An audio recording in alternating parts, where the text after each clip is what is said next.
What up? What up? What up, motherfuckers? We in the motherfucking building. Y'all know what it is. Enlightened Idiot Podcast. Here to talk some shit each and every Saturday as we do oh so motherfucking well. Trying to enlighten you folks. You know what I mean? Tonight, the rant will be as this. I see a lot of people all the fucking time. All the time. That don't make sense. That's just fucking stupid. That's just wrong.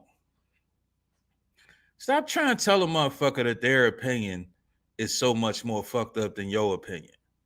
It's called an opinion. We all got our own. You telling somebody that they don't agree with you, that their shit is wrong, stupid, or don't make sense, they feel the same way about your dumb ass. They just don't feel the need to tell you because it ain't that fucking serious. Because it's an opinion. It's yours. Nobody really gives a fuck. And most of the time when you're giving your opinion, it's just in conversation. Learn how to just be a regular motherfucker and conversate. You getting upset. Oh no, that rapper is trash. Oh, that food is horrible. If I say I like a certain artist or a certain type of food, you telling me that I'm wrong ain't gonna make me not like this shit. So stop wasting your fucking breath and just enjoy the conversation like a fucking human being. Amen. I'm just saying. But now that we got that out the motherfucking way, first up, we got the most opinionated nigga on the planet. What's happening? I'm just happy and blessed to be here for another wonderful episode of Enlightened Idiots on Saturday nights at 10 Eastern Standard Time. I don't know what the fuck going on or what any of that was supposed to mean, but okay, sure, why not? Maybe you can make light of whatever the fuck just happened.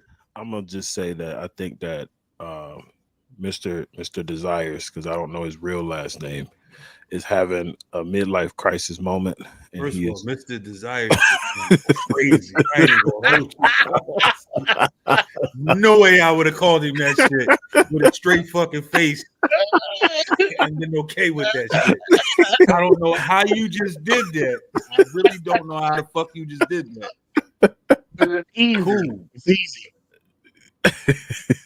That's But what you said, my nigga. I think Hectic is having a midlife crisis moment, and Okay. he's coming to some realization. He's having some epiphanies, and he just, in this time, he wants to be thankful, similar to what your ass was going through a couple months ago when you was being Mr. Nice Guy. Oh, Yeah, remember when you What we was talking just about? when you was being super nice to everybody for no fucking reason, and we was like, "What is up with this nigga?" I was being nice. Oh, happy hour. That's right. No, nigga, this was this show like a few months ago. And I was That's being how. happy. I Yeah, was being nice. I can't be nice. yeah. You know damn well that's not your mo. You a What's that asshole. supposed to mean? You are a asshole, raw. It's like saying Snoop can't smoke weed. I mean, I could be an asshole and still be a nice fucking guy. mm, Snoop mm. can go to church and still be a weed head. Yeah, two Yeah, things could be right at the same time. Fuck you mean? but you was on one for a couple of weeks where you was just being overly nice. We were like, what the fuck is going on with this motherfucker here? Now, have you I've have you never heard a start, motherfucker. Wait a minute. I've never heard a motherfucker upset that a nigga is too nice. Yup. When you is too Wait, nice. wait, wait, wait, wait. Hold on. Talk that shit, Taj. Talk that shit. Hell yeah. Ooh, it wee. is going off, right? Man, boy. Yeah. Hey, let, let her cook, yo. Let her cook.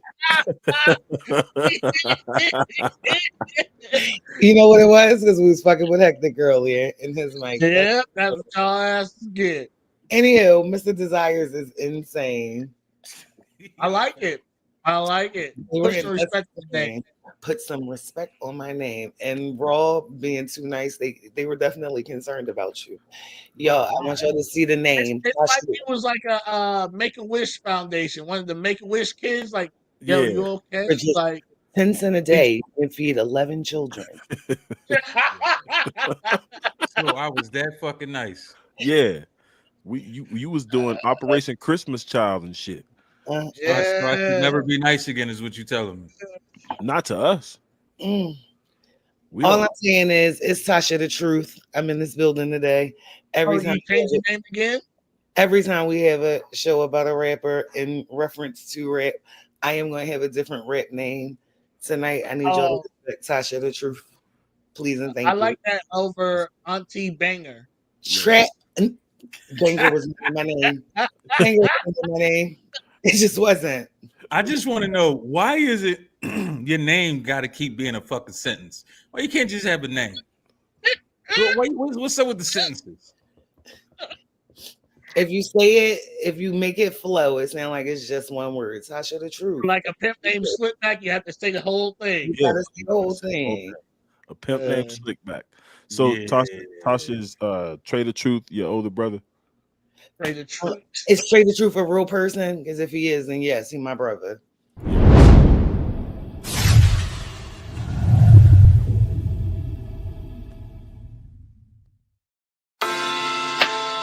Hold on, baby. Chill. Hold on. You know what time it is, man. Come on, now. All on the table. A cash done match. Get outclassed. Who's not typecast for telling fables. The artifacts just kick back. Enjoy the panel. With truth lies in all sides. Give different angles. With grown talk the mission. Small talk is missing. Free talk don't always equate to your addition. The difference. No misstep in intellect. Delay stress. This podcast's a safe bet. Stay enlightened.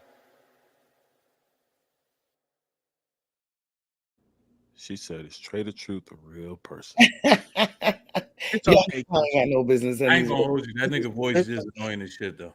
It was hard for me to try to listen to that nigga because I don't need you whispering in my ear for fucking 5 minutes, my nigga. You know what he sound like? So you remember when the DOC lost his voice in the car accident, And nobody was listening. and Trader Truth sound like DOC trying to rap with his voice fucked up. I'm gonna look him up after the show. Watch. Who, DOC? No, Trey the Truth. Oh. If Easy can be, Probably both of them. if Easy can be, I know the DOC. Hold on. You really was serious when you didn't know that Trader Truth was a real person? You not know that She's person? dead ass. Y'all I the I only thought you ones was just trying to be funny. Like, come on, son. What he saying? What's his song? Oh, I ain't gonna tell you none of his songs. I don't really rock with the boy. I can tell you some songs he own. Oh, You I ain't, you ain't on stage yet, Playboy. We see you down there though. He was down there talking that shit for a second. I was just trying to do a mic check, make sure y'all can hear me. Y'all can hear me good? You can turn your mic up some for sure. Mic check, mic check. We better now? Here we go. Okay. What's up, y'all? I apologize for my lateness. I left something in my car. Oh, good. We got a lyrical bar technician in a fucking building. Somebody who stomped on the streaming waves and showing y'all motherfuckers how it's supposed to be done. You know what I mean?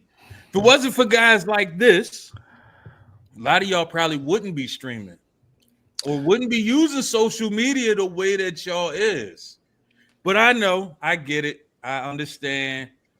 We don't give a fuck about the past. We don't care about all the motherfuckers before us. Ever. It is what the fuck it is. We got Mickey Factz in the building. What's poppin', son? What's good? It's Mickey. What's going on, everybody? Chilling, man. Tell everybody a little bit about yourself, man, so they know exactly who we speaking to. Man, my name is Mickey Factz, Bronx MC, Grammy Award-winning Bronx MC, owner of a school, CEO, founder of Pendulum Ink. You know, tourer, artist, rapper, lyricist, you know, gamer, streamer, guy with an opinion that people kind of love, some people kind of hate. I've battled, I've done it all, you know. So that's all I got right now. No, I could dig it. I could dig it. Everybody's supposed to have an opinion, even though everybody's upset about you can't have no opinion. So how did you turn going to law school into bars? First of all, hold on. First of all, let me say some of my favorite fucking rappers have went to the most technicalist types of schools ever, including this little nigga up here who got like 75 PhDs. My man Easy the General. I don't know why he is as smart as he is, but some of my favorite rappers have been to the most technicalist type of schools. So that, therefore, you have to play with a lot of words. How did you turn that into, you know what? Let me be a barsmith. Let me put this shit on wax. Let me blow up in this rap game. For me, I was bored. I was bored in class. My mom was like, you can't live here with me if you are not working or you're not in school. And she was like, I really want you in school because you can't just be in the mailroom. And I didn't want to be in the mailroom all my life. I felt like I had more to offer than just being in the mailroom. Shout out to everybody who is in the mailroom, though, that if that's what you could do, if you're good with that, shout out to you. There's no knock to anybody, but I felt like I could do more. So being that I felt like I could do more, I decided that I was going to go to school for law because I was in a mailroom at a law firm. So I was like, you know what, maybe I can grow within this company and get a little bit more pay, do a little bit more here at the spot. At the time, this was 2002. I was making $22,000 a year in the mailroom. You know what I'm saying? You could live off $22,000 in 2002, 2003. I had my own apartment. New York, that still was probably a struggle though. It was a struggle, but I was able to kind of make it work. You know what I'm saying? Like I made it work somehow, some way. I had my own apartment, didn't have a car or nothing like that because you didn't need a car then. But I felt like I had to go back to school. So I went to school I was studying law, first to be a paralegal, which I made happen. And then I was like, you know what, maybe I should just keep it going. And then I just was bored in school. I was like, this is boring. This is not exciting to me. I'm falling asleep in class. And I was like, you know what, maybe I need to kind of just rap because that rap is not boring to me. Oh shit. I don't know what the fuck just happened. Uh-oh. You didn't pull the one of us, huh? You just kicked them off. I don't know what the fuck happened. Hello? Yeah, I don't know what the fuck just happened. That was weird. Yeah, facts. So I just felt like Raw's known for doing shit like that. So just My nigga, I'm literally just sitting here at this point listening. I don't know what the fuck happened. I don't know. But yeah, so for me it was it just was boring. You know what I'm saying? Like I felt like at the time I was like, why can't I do something that I love to do as a hobby and make it a reality? Why can't I get paid off of being great at what I do?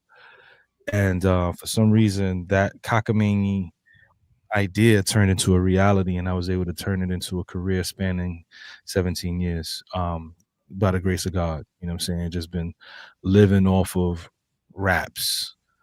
How? Do not ask me how. Actually 18 years. It'll be 19 years in January, just living strictly off of bars. So you always hear that story of, man, I just happened to run into this producer, this exec, or I knew this rapper, they put me on. What is your story on how you actually got there when you finally got noticed? It was me and my friends. There was nobody. I didn't have a cosign. Wow. I did not have a cosign. Not one. Me and my team at the time, we built it off of nothing. Like we had nothing. Like my mom's kicked me out. My manager at the time, he had left. He was going to a recording school called IAR. He dropped out of school. My A&R was working at Smooth Magazine. He quit his job. my stylist was also styling at 106 and Park. He was the only one who kept his job, and we just all pooled our resources from MySpace and the internet and just built our following like that. And then people just we built a fan base from that. So it really wasn't like, there wasn't like a Jay-Z, there wasn't like a Flex, there wasn't like a Kanye, there was none of that. It was just me and my team, and we were putting out a song. I put out a song every week. I was the first person to put out a song every single week for free. And that kind of MySpace is crazy. Yeah. And that kind of changed everything, because at the time, shout out to Crooked Eye, he was putting out a freestyle every week. You know, so freestyle, you put out a freestyle every week, you know, that's showing your skills, just how nice you are. But like an actual song with features and a chorus, that was what I was doing every week. And it was a little bit different. You know what I'm saying? I could sell that. So fans were just waiting for that song every single week. And it just grew and grew and grew and grew and grew and grew until it became what it was. I was the only person on that XXL freshman cover with no record deal and no cosign. I'm about to say, is that what got you there? Yes. So how important is it though? Because you said your team, some quit their job, some didn't. How important is it, or was it, to have a cohesive team? So I think, so when I say that, right, and that's a great question. When I say that, everybody had to do their part. Everybody had to understand that Mickey was the face. So everybody's ego was pushed to the side for me, because it was me who was going to get us through the door. And everybody used their connections. Everybody's friends had to be fans of me. That was the only way it was going to work. So if I had 100 friends, those 100 friends had to be fans of me. And then my manager's 100 friends weren't my 100 friends. They had to be fans of me, and so on and so on and so forth. And then those friends told their friends about me. So that it was basically like a pyramid scheme, like Primerica, or you selling Cutco. Like, Man, that's America. That's crazy. That's how we did it. Like, we used that sales pitch to be able to sell Mickey Factz and we had the internet to do it. So like, I had friends in New York City, but then I also had friends, because of the internet, all over the country. And my friends had that too. So we were able to build relationships with people all across the country. And this is the first time anybody was, because everybody was literally like still going to mixtape DJs and going to the radio. We went to the internet. My first paid show was in China. Damn. Oh, that's dope. That's what's up. It wasn't in New York City. It wasn't in the States. It wasn't in LA. It was in China. They flew me and 4 of my friends out to China in 2007. It's crazy that you saying that you and your team did this together. No egos. And at the end of the day, everybody's pushing one person. Yep. It's not like everybody's like, no, I got to stand out. I got to stand out. Because you look today and you can't have a group. Nope. That was going to be my follow-up. Has to be the main person in the group always. Yep. How did y'all maintain that? Well, I think it was because nobody else wanted to be a rapper. Like, when you have a manager who just doesn't want to be seen, like, he was moving like Biggs, you know, so he was literally moving like Biggs. My A&R did not want people to know who he was. He wanted to be like a literal person who just curated my music, curated my brand, and stayed in the background. He was picking my beats, and that was it. And then my stylists, especially during the mid 2000, late 2000 era, people didn't know who Groovy Lou was, who styled Biggie. People didn't, like, stylists weren't popular. So like, he was cool with just, this was what would happen with my stylist. He was styling for 106 and Park. So Chris Brown would wear shit, and then that'll be it. And then he would give me those clothes. So whatever was popular going on, whatever the new gear was, he would get it and then he would give it to me for a photo shoot, and then I would wear it. So like I was in the newest clothes. I had the dopest sounds, the dopest beats, and then I'm putting out music all the time. It was inevitable that I was gonna pop. There was no way in the world. So why do you think that's no longer the case anymore? Well, it's Like no longer where someone says, "Hey, that person, we need to back him. Fuck what we got going on. That is it right See, that's there." the Why do thing. you I don't that even is? think they looked at it as a fuck what we got going on, because at the end of the Well, day, if you well, pop, when I we say- pop. Well, when I say fuck what we got going on, meaning we gonna play our position. We're gonna play our role. We're Right. gonna do what we need to do because this over here, we need to do this. right. So why do you think that's not the case in 2025? Because everybody now has social media, so anybody could be pop. The stylist can be the most popular person out the crew. You got to remember, this is people like, black people did not like the internet.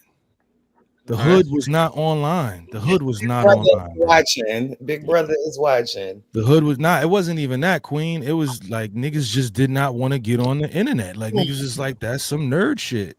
That's one. Two, like, I mean, listen, everybody here is older, so everybody here probably was on Black Planet. Fact. Right. So if we was all on Black Planet, nobody was really pushing music on Black Planet. We was trying to get girls on Black Planet. Like we was trying to pop. So and now think about it. The women on Black Planet, shout out to Tasha, their parents and the people that were older were like, don't meet with that man. He could take you and then it could kidnap you, and that'll be that. So like that notion of the internet in the black community was not prevalent. Yeah. It wasn't prevalent. So like at the time when we were doing it, it was really, really like different. It was like I would be at work and I would be like trying to figure stuff out, and I would be telling my homies, they're like, why are you on the computer all the time? I'm like, I got fans. They didn't really understand it till I was on a plane to China. Yeah. Then it started to make sense. And then when people started seeing me get money in New York City, then everybody ran to the internet. Everybody ran to the internet because it was like, who is this kid? Who is this guy that bypassed radio? Because radio was the thing. Like, like if you got on radio, that was the thing. And then, but I'm selling out shows and I'm never on the radio. And everybody's like, how is this kid doing this? How did he get a Honda commercial? How is he on the cover of the XXL? He don't got no cosign. How is he doing this? And it was because I was everybody put their resources into me. Now you could put your resources into yourself. Like my son can pop right now on YouTube. My son is 5 years old. If I give him 100 toys in a box and he opens up those toys in a box, he could pop. What's the one kid name that went crazy on YouTube just from playing with fucking toys? I don't know that kid's name. I don't know, can't remember his name, but he was going. He retired his parents. No, he really did. Because for about 5 years straight, he was like the biggest thing. Yes, I think the biggest motherfucker besides Mr. Beast on YouTube that everybody was going to watch. And it got to the point where adults was looking at this motherfucker to see what toys to get their kids type shit. Yes. So when you do stuff that's out of the norm, that means you're doing something right. And see what's crazy, because now, like you said, everybody wants to be the star now, right? Yeah. And back then, it was people, even the ones that your friends that would freestyle and try to rap, self-identify like, I'm not a rapper. I'm not just playing good. I'm just messing around. Yep. But my guy right here, he the one. And now everybody want to be the rapper. Because you made Dada and Mama rhyme. You think you got bars, and so you want to hop. You bro, let me get a feature on that. You know I can rap too. I heard somebody say something a few years ago that fucked me up. He said nobody wants to be the fan anymore. Facts. Everybody wants to be that person. Yep. So it's hard to be somebody that's maneuvering the way y'all was when everybody feel like I can do that. Yep. You might not even be that great of a rapper, but the internet, somebody gonna say they like your music. Mm-hmm. Somebody. They're gonna like the beat and the hook, maybe. And that's what, because the way kids listen to music now too, is like you don't even have to be good at rapping. You can just Tell have me a if I'm good wrong. It's a weird time and weird space that we're in where everyone just wants to hate on anything. Yes. Oh They my don't gosh. necessarily have to. They probably never listen to the track. They probably never listen to the album, song, anything. But they just know in their spirit and heart to heart, they hate whatever you got going on. Because And if they I run to hate, the internet just to say it. because hate gets you actually more likes. You Yeah. get more attention, yeah. Yep. You know what's funny is crazy to me. Like I see a lot of times, and this happened to me too, but like if an artist of any kind, rapper, singer, a painter, any kind of creative, comment on something and somebody disagree with it, rather than disagree with what they said, they automatically attack their art. Yeah. Yep. And it's like you don't even know anything about this person's art, but you see that they do something. So You rather fake than being ass like, rapper, I you, disagree with you on you this, you're like, bullshit ass fool. oh, shut up with your trash ass bars, with your ugly ass paintings, with your stupid looking clothes. And it's like, you don't know nothing about this person. And then that person blow up, and it's like, oh, I ain't really mean it. Oh, I've been down with you since day one. Yeah. Yep. Nasty work. It's nasty, B. Motherfuckers be out of fucking pocket, man. What is it? Cologne or Cap? Where Yeah. did that come from? Yo, it was the Joey Badass and Daylight back and forth. And shout out to my bro Daylight. I haven't spoken to him since I started this show. But he put out one of those songs, and it just didn't like it, man. And I just kept switching out hats, man. I was like, every time I hear something I don't like, I'm gonna switch out a hat. And I switched out about 20 hats in one sitting. I said, if I like something fly, I'm gonna spray some expensive cologne. So you see, I got my Gucci Bloom right here. So people really loved that. They were like, yo, this is fire. Rate my music. I was like, all right. So I just was like, cologne or Cap. If your shit whack, I'm changing a hat. I got a lot of hats over here. If your shit fire, I spray some cologne. So my walk-in closet be smelling real good when I'm done. And if not, my feet be looking like I'm at the beach covered in sand with just hats. So it's up to the listeners. You know what I'm saying? Do you randomly pick the songs that go on there? Is it all about who send you some shit? Like, how do you decide which songs you're gonna play for the segment? Yeah, people send me music. People send me music constantly, and I'm just like, listen, you can either get my review here in private, or you could send me like $25 and we do it in front of everybody. Then I post it on YouTube, TikTok, and let them get more exposure. And it works and it helps.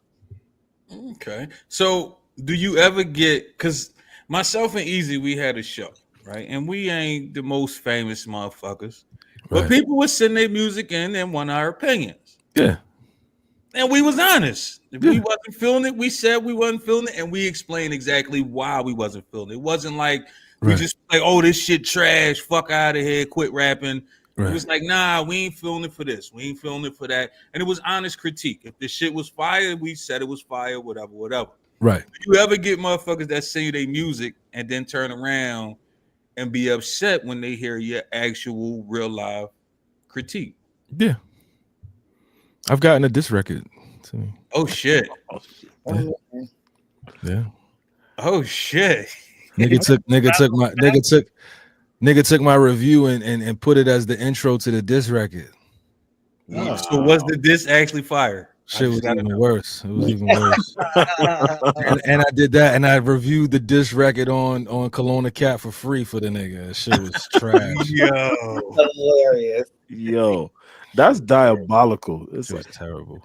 And like this the thing. Like you gotta have tough skin if you want to do this. You gotta have tough. I don't skin give a fuck what your art is. You gotta have tough skin. Not Absolutely. everybody is going to like your music. Fact. Like, look how Pure great Biggie is. People hate Biggie. Look how People great hate Biggie, bro. all That these shit is rappers are that people don't bogus. like. Facts. So since we talking about music, let's get into our first segment of the motherfucking thing. Yeah. Let's go.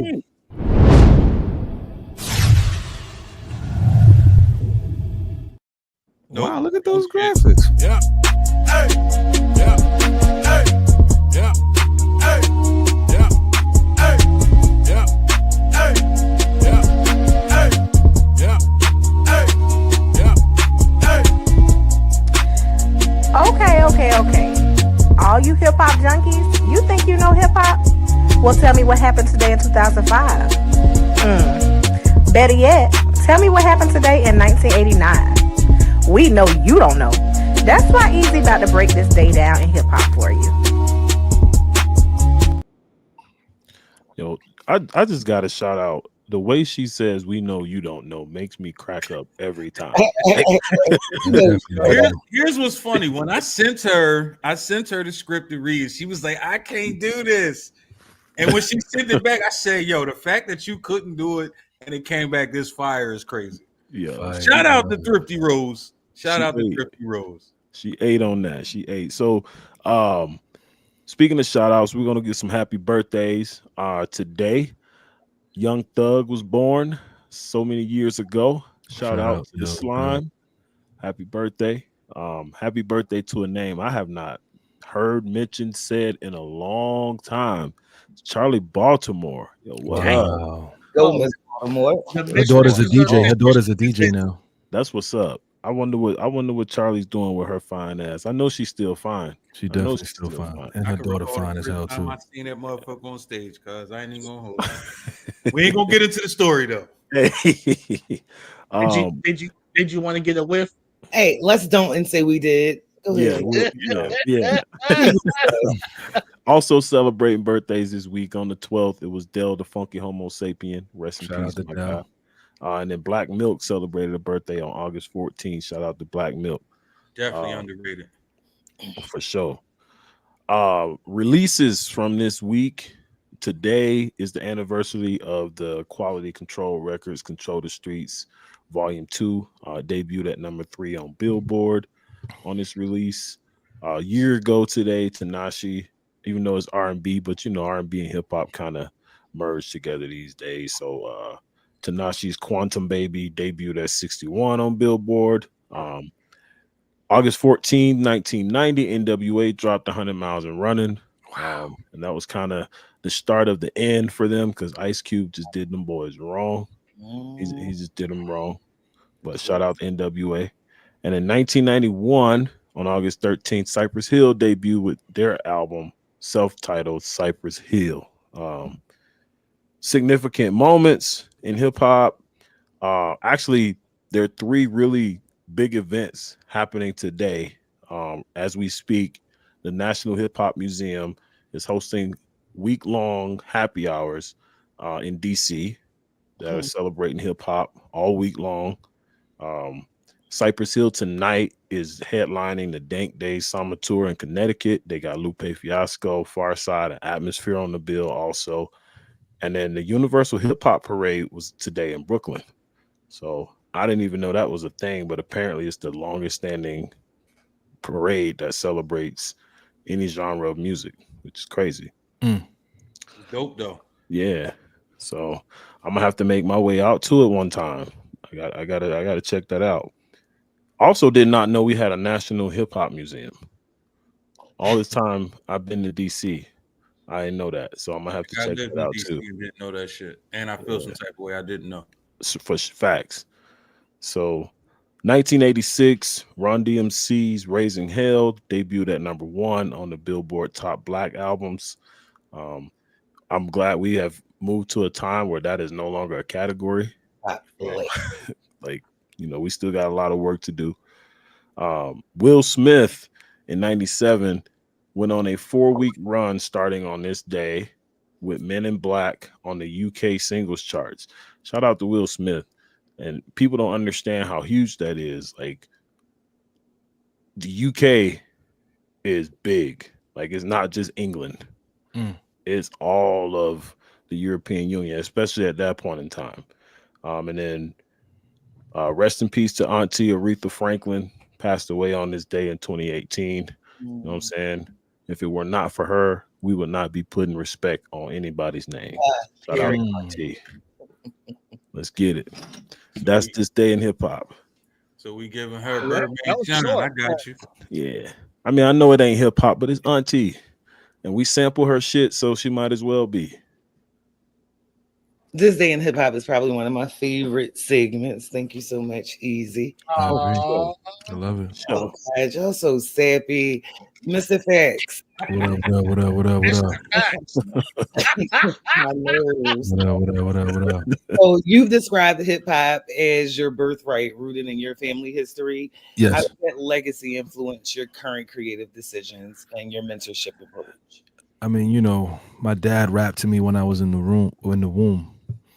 You know what I'm saying? So this is 1982. You know what I mean? Where rappers they were so scarce. And you know, he had a demo and he would rap to me while I'm in my mother's womb. So me coming out and being born, I was born in Harlem, but I grew up in the Bronx. So I consider myself a Bronx kid.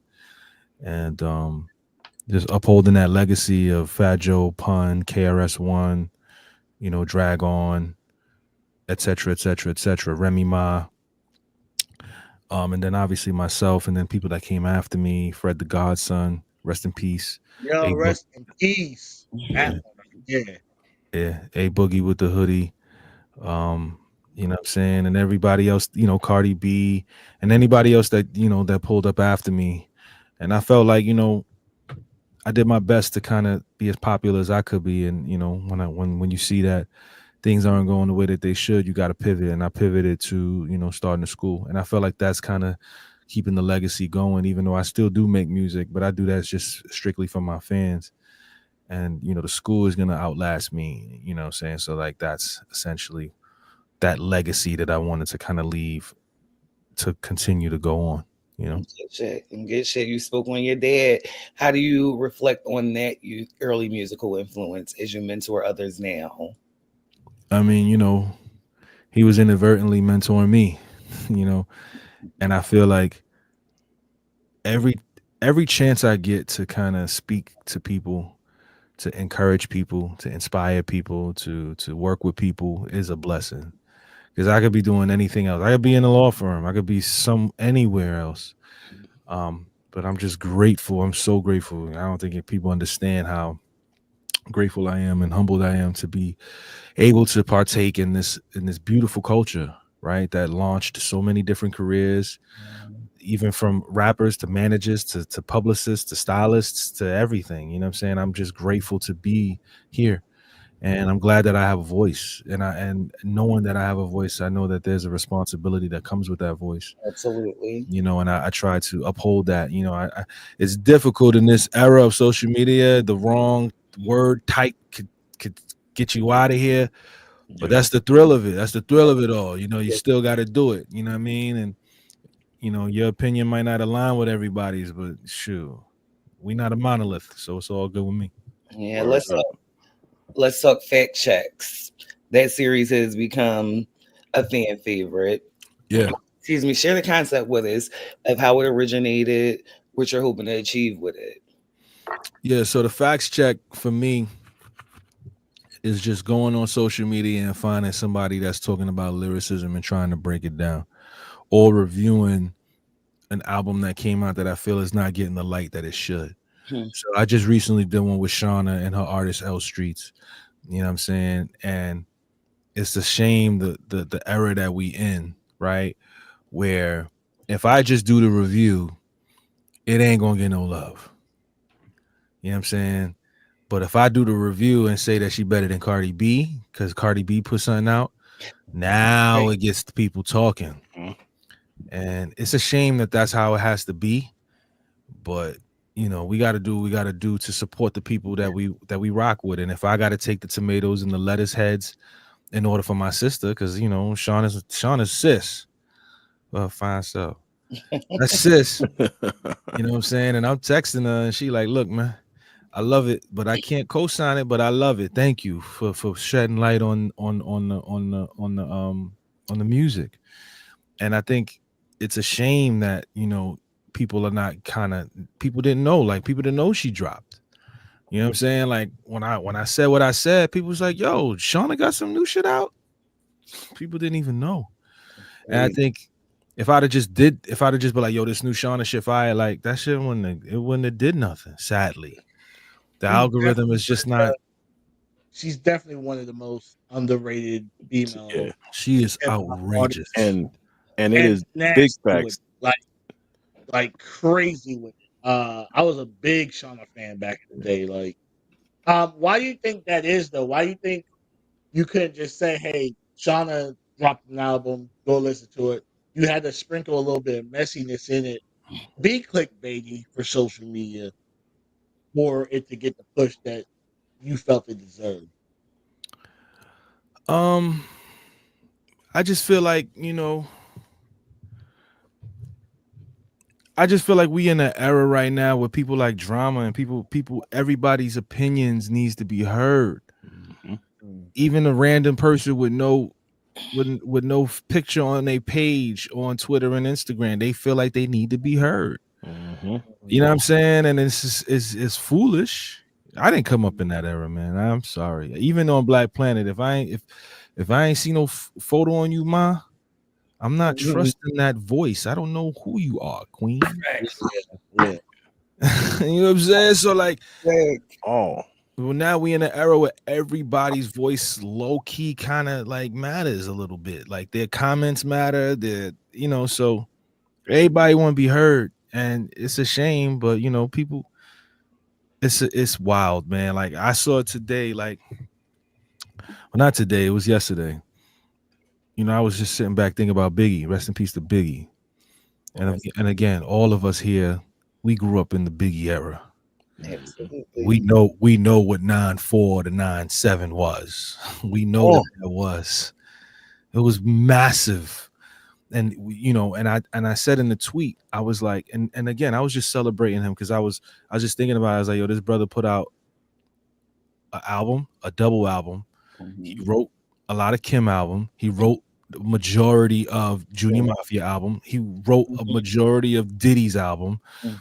He had freestyles. He had features. He was a workaholic. Before the age of 25, he died at 24. He died at 24 years old. He had the hip hop game in a frenzy at 22 years old. When you look at Big, he don't even look 22. He looked like he like 30. Yeah. Like, so this is me just praising and showing him love randomly. It was just random. Niggas on the post. Now do the same thing with Pac. But what about Pac though? But Big L is better though. It's like with that, we're not here for that. I'm just talking about Big. Yep. Why does it have to be about the next person? Like this is just specifically about Biggie. It has nothing to do with Tupac. And I think people feel like they need to be validated about the things that they like, that they enjoy, to feel like they're part of a conversation that nobody invited them to. Because in real life, and I mean like real life, nobody would interrupt you with that. It just wouldn't happen. Yeah. So how you feel about people interjecting like on behalf of people they don't even know? Like for example, it was something that came out about Future getting upset over something that wasn't worth him getting upset over, and I was like, yo, this dude's soft. And then somebody just come back at me like, yo, Future would slap the shit out of you. You would never say that to your face. And I'm just like, why? Like, why your panties in such a bunch? Because I call Future soft. You know what? I mean, I feel like, okay, let's address everything. Let's address all 3 points, right? Future addressing that person one time out of maybe out of like 3, 4, 5 years. He don't really be addressing people like that. Yeah. Him addressing that person, he probably that 5 years, he probably just got tired. He was like, yo, come on, man. Like, it's not easy to see niggas hating every day. Like, no matter how high up you are, you know, they Paul Rosenberg took the phone away from Eminem because he would just constantly scroll through YouTube and he just wanted to see what everybody thought about him. You know what I'm saying? Like, he would never respond, but he had to see it, and that's not healthy, right?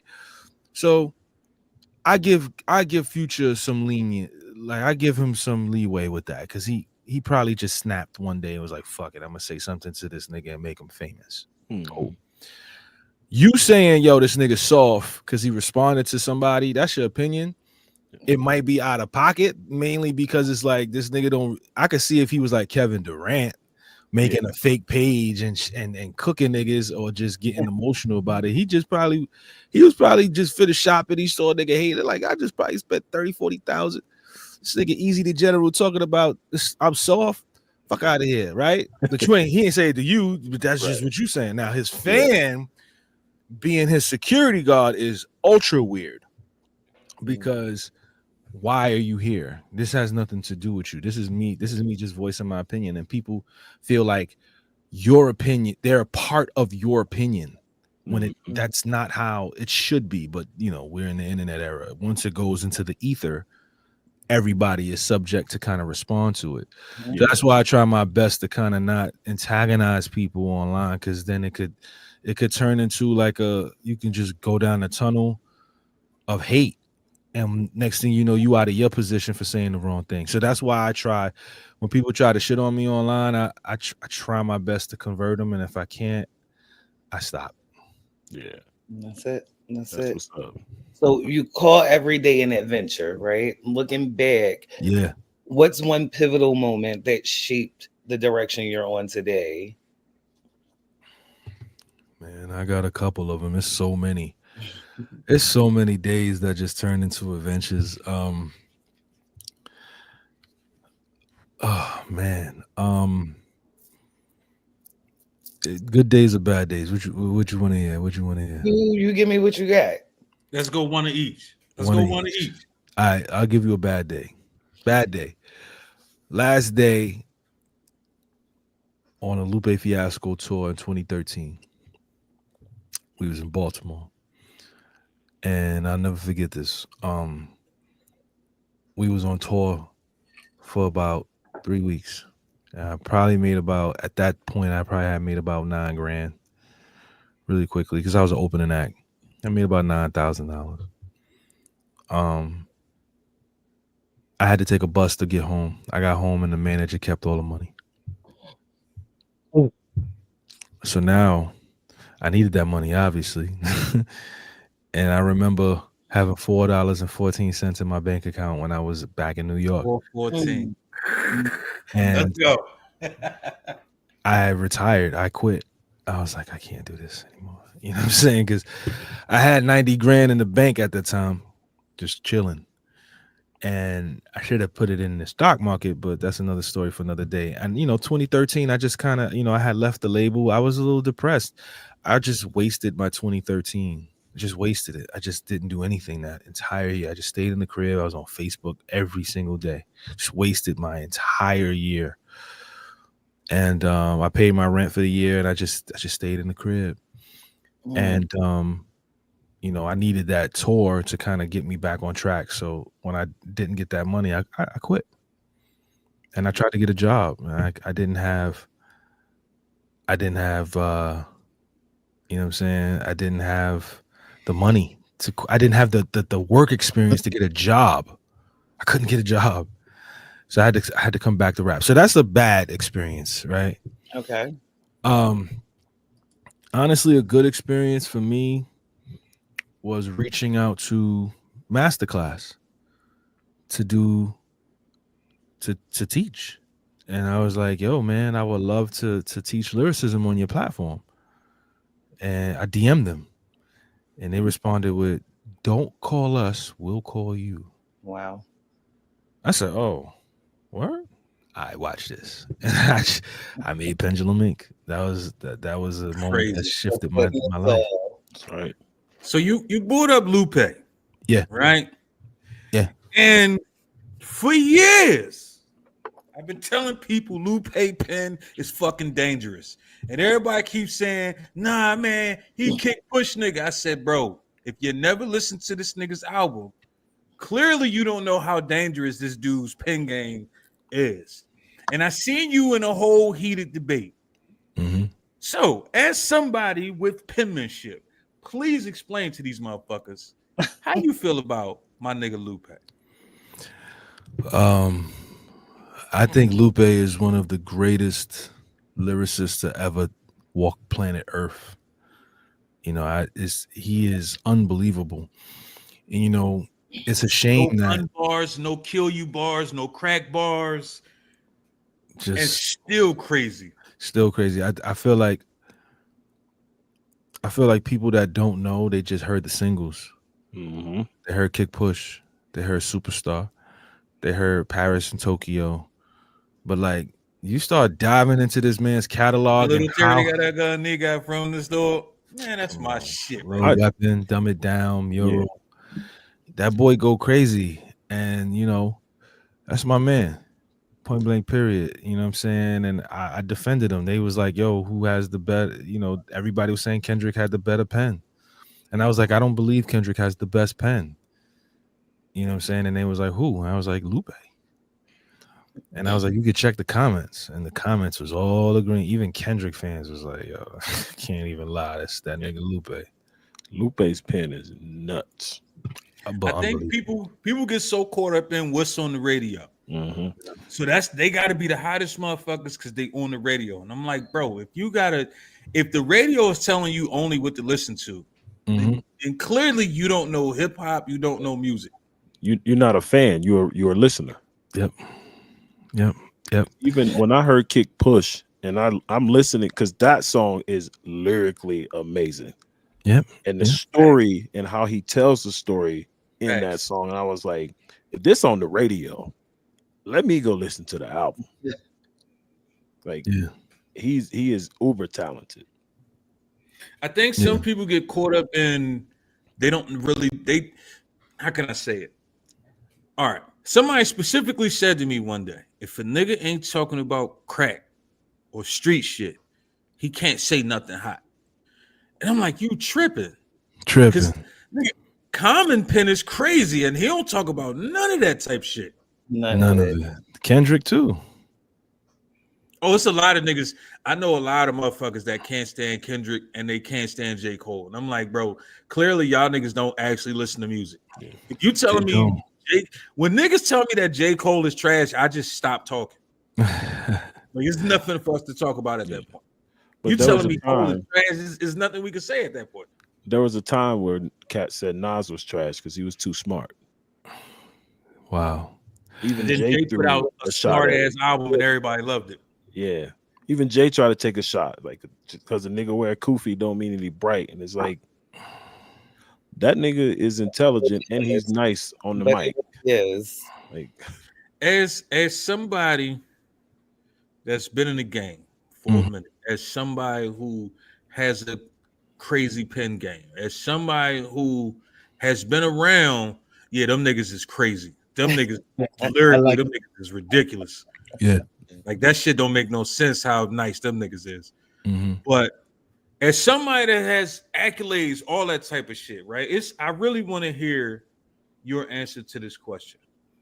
Mount Rushmore, dead or alive, of MCs, who you got? 4 MCs.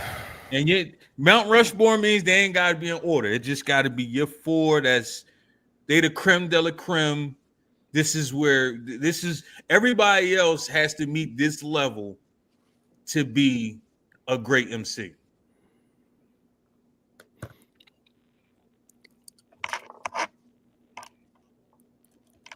J Biggie Pac Nas.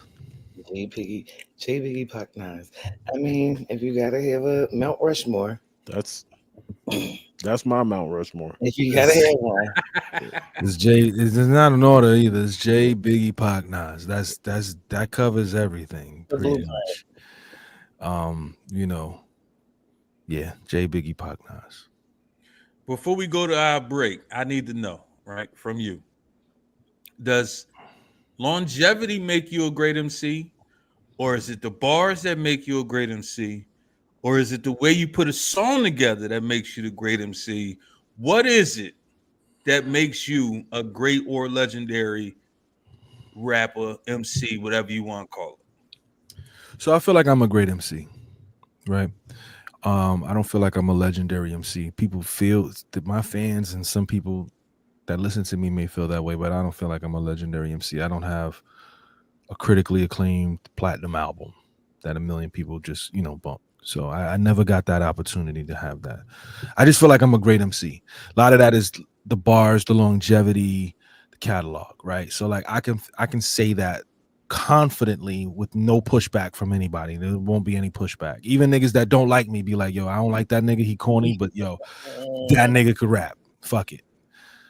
A legendary MC to me is somebody who has, at any given point in their career, has been the best rapper ever in that span, right? Mm-hmm. Whether it's a day or whether it's a week or whether it's a month.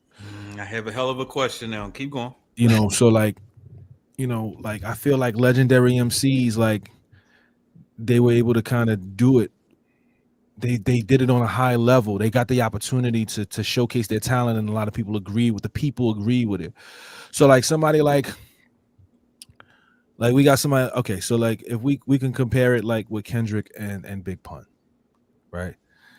And I hate to use Kendrick, but Kendrick has 5 classic albums. Well, I don't want to say 5 classic. He got 2 certified classic albums. I was about to say I would say 2 myself. 2 certified classic albums and 3 really good albums. I can agree with that. He got 3 really good albums. So even if it's not 5 classics, he got 5 out the gate good, right?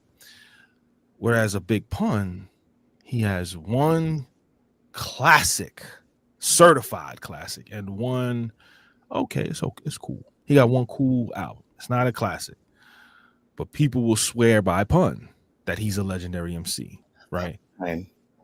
But Pun, just in my opinion, I don't agree. But keep going. I'm saying people. I didn't say me.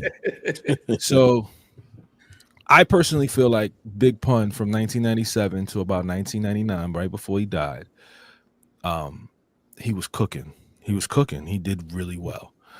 But his last body of work wasn't up to the standards of Capital Punishment to me. And I think a lot of people can agree to that. Like Biggie, if Life After Death isn't better than Ready to Die, Biggie is not what he is today. Mm-hmm. That's just a fact. If Yeah Baby by Big Pun is just as good, if not better, than Capital Punishment, Big Pun is in the list of MCs that are incredible. He's like a top 10 MC of all time. Period. Like this is just period. But that didn't happen that way. And I think people have to look at it that way. But then you got somebody, and I'm gonna let you go. You got somebody like Big L. Mm-hmm. Right? You got somebody like Big L who doesn't have a classic album to me. He does not have a classic album to me. Lifestyles of the Poor and Dangerous is a good album. It's a good album. It's not a classic. It's a good album. The Big Picture is also another good album. It's not a classic album to me. It was a post-hummus album. It was slapped together for sure. It was slapped together. It wasn't. It was verses that I had heard before.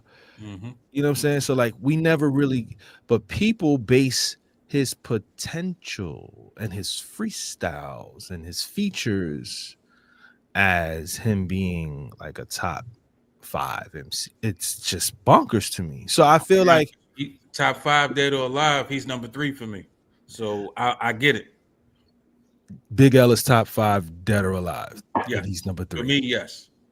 I'll never argue anybody's list because that's your list. Mm-hmm. But I just can't do it. I can't put Big L. Understandable. I mean, And I'm a Big Yeah. L fan. I'm a Big L fan. My Well, I number was a one big. people feel like is not great at all, which is crazy to me. So it is What's your what it number is. one? Scarface. Oh yeah, nah, that's valid. Yes, I didn't have people tell me that he's trash, and I'm like, No, clearly that's you not- don't listen to the boy if no, that's that what you're is- saying. I got a tribute song to Yeah. Scarface. But in terms of Big L, right? This is my opinion in terms of Big L. I was a Big L fanatic, and after he died, fans made me not like the nigga. Wow. You know what? Don't get me wrong. I can understand where you're coming from. I was a fanatic. I'm gonna let you explain, but I think I understand what you're gonna say. So, Lifestyles of the Poor and Dangerous, again, like I said, it was a good album. It was cool. It was cool. His resurgence on the Clue tape with McGruff was when niggas was like, okay, this is what we fuck with. And I wish that nigga never went to jail because that nigga was a monster. McGruff. Shout out to McGruff. Fucking monster. Ebonics, Size Him Up, the feature with OC, The Enemy with Fadja. All of these records, he's cooking the freestyles. He's going ballistic. I'm like, oh, this nigga's, it's about to be something. The Heist comes out. I'm like, oh, Rob Rouse is giving him all of the heat. All right, this is what we want. But it got cut short. And I can't, for me, I'm not, and again, this is not to, because I'm not here to change your mind, and I won't change your mind. But you wouldn't be able to anyway. But I'm with you. Listen, I'm not trying to. But as a former super fan of Big L, when I saw people coming out the woodworks saying this nigga was the greatest thing to ever walk planet Earth after he died, it angered me. It pissed me off because where were you guys at when I was the only person doing it?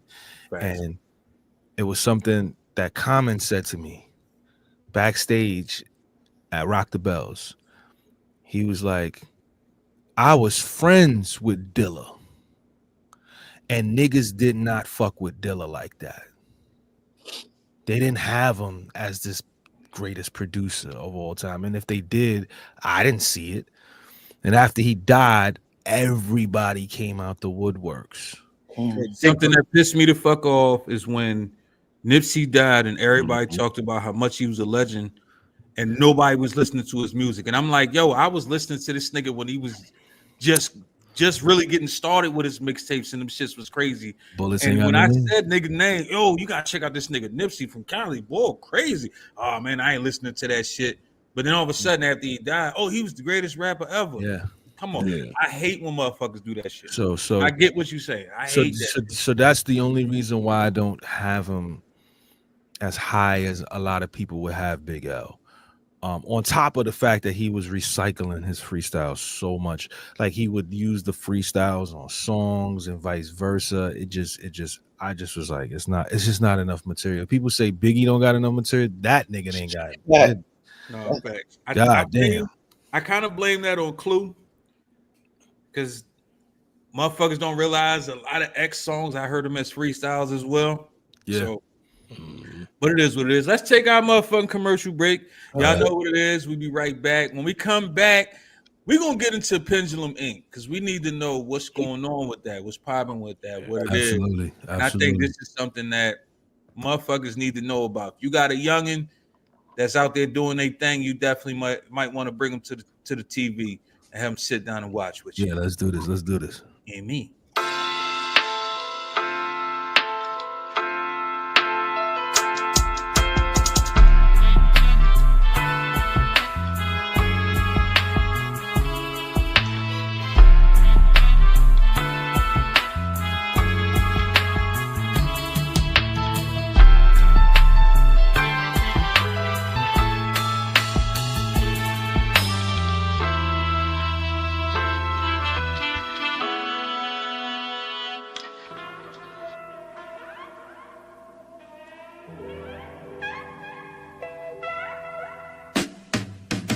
Zone 4 nigga, but a stone cold killer. Spit it with no filter, it don't get more triller.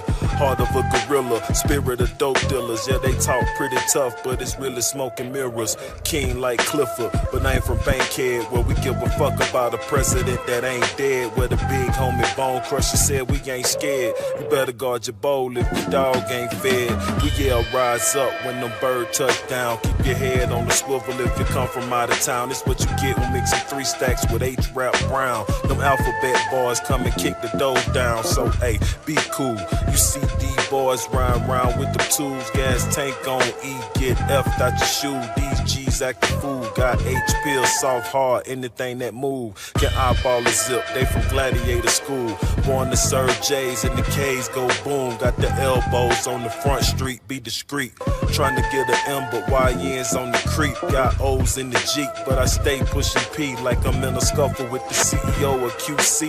You know who we are, humble what you best be. Stepping out of line, yappers get louder than SD or S-Stay. Call my essays is UV. That's light work, my flight work like 2-3 at the W.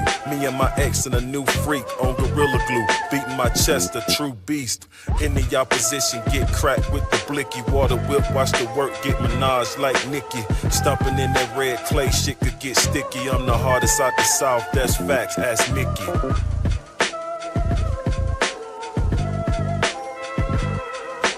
Stumping in that red clay, shit could get sticky. I'm the hardest out the South, that's facts, ask Mickey. Let's go easy. Yo. Hey, so just so you know, Easy, I never listen to these joints when you send them until we live. Just so you know. Yeah. Yeah. Would you give him? Would you give him a hat or a cologne? Oh, we would definitely spray some cologne for Easy. Come on, man. Okay. He did his thing. He did his thing. I'm not mad at it. Some of the syllables could have matched a little bit more, but aside from that, he was good, Brad. Yeah. Go ahead, finish the critique. Give us the whole full. Give us the whole full critique. Well, we need to play it again if we're gonna do the whole full. Let's play it again for the whole full critique. Let's do it. Play it one more time. Let's go back to commercial break. Play it again. We're gonna do it because I didn't know I was on the spot. Y'all should have said that before we did all that. Now that I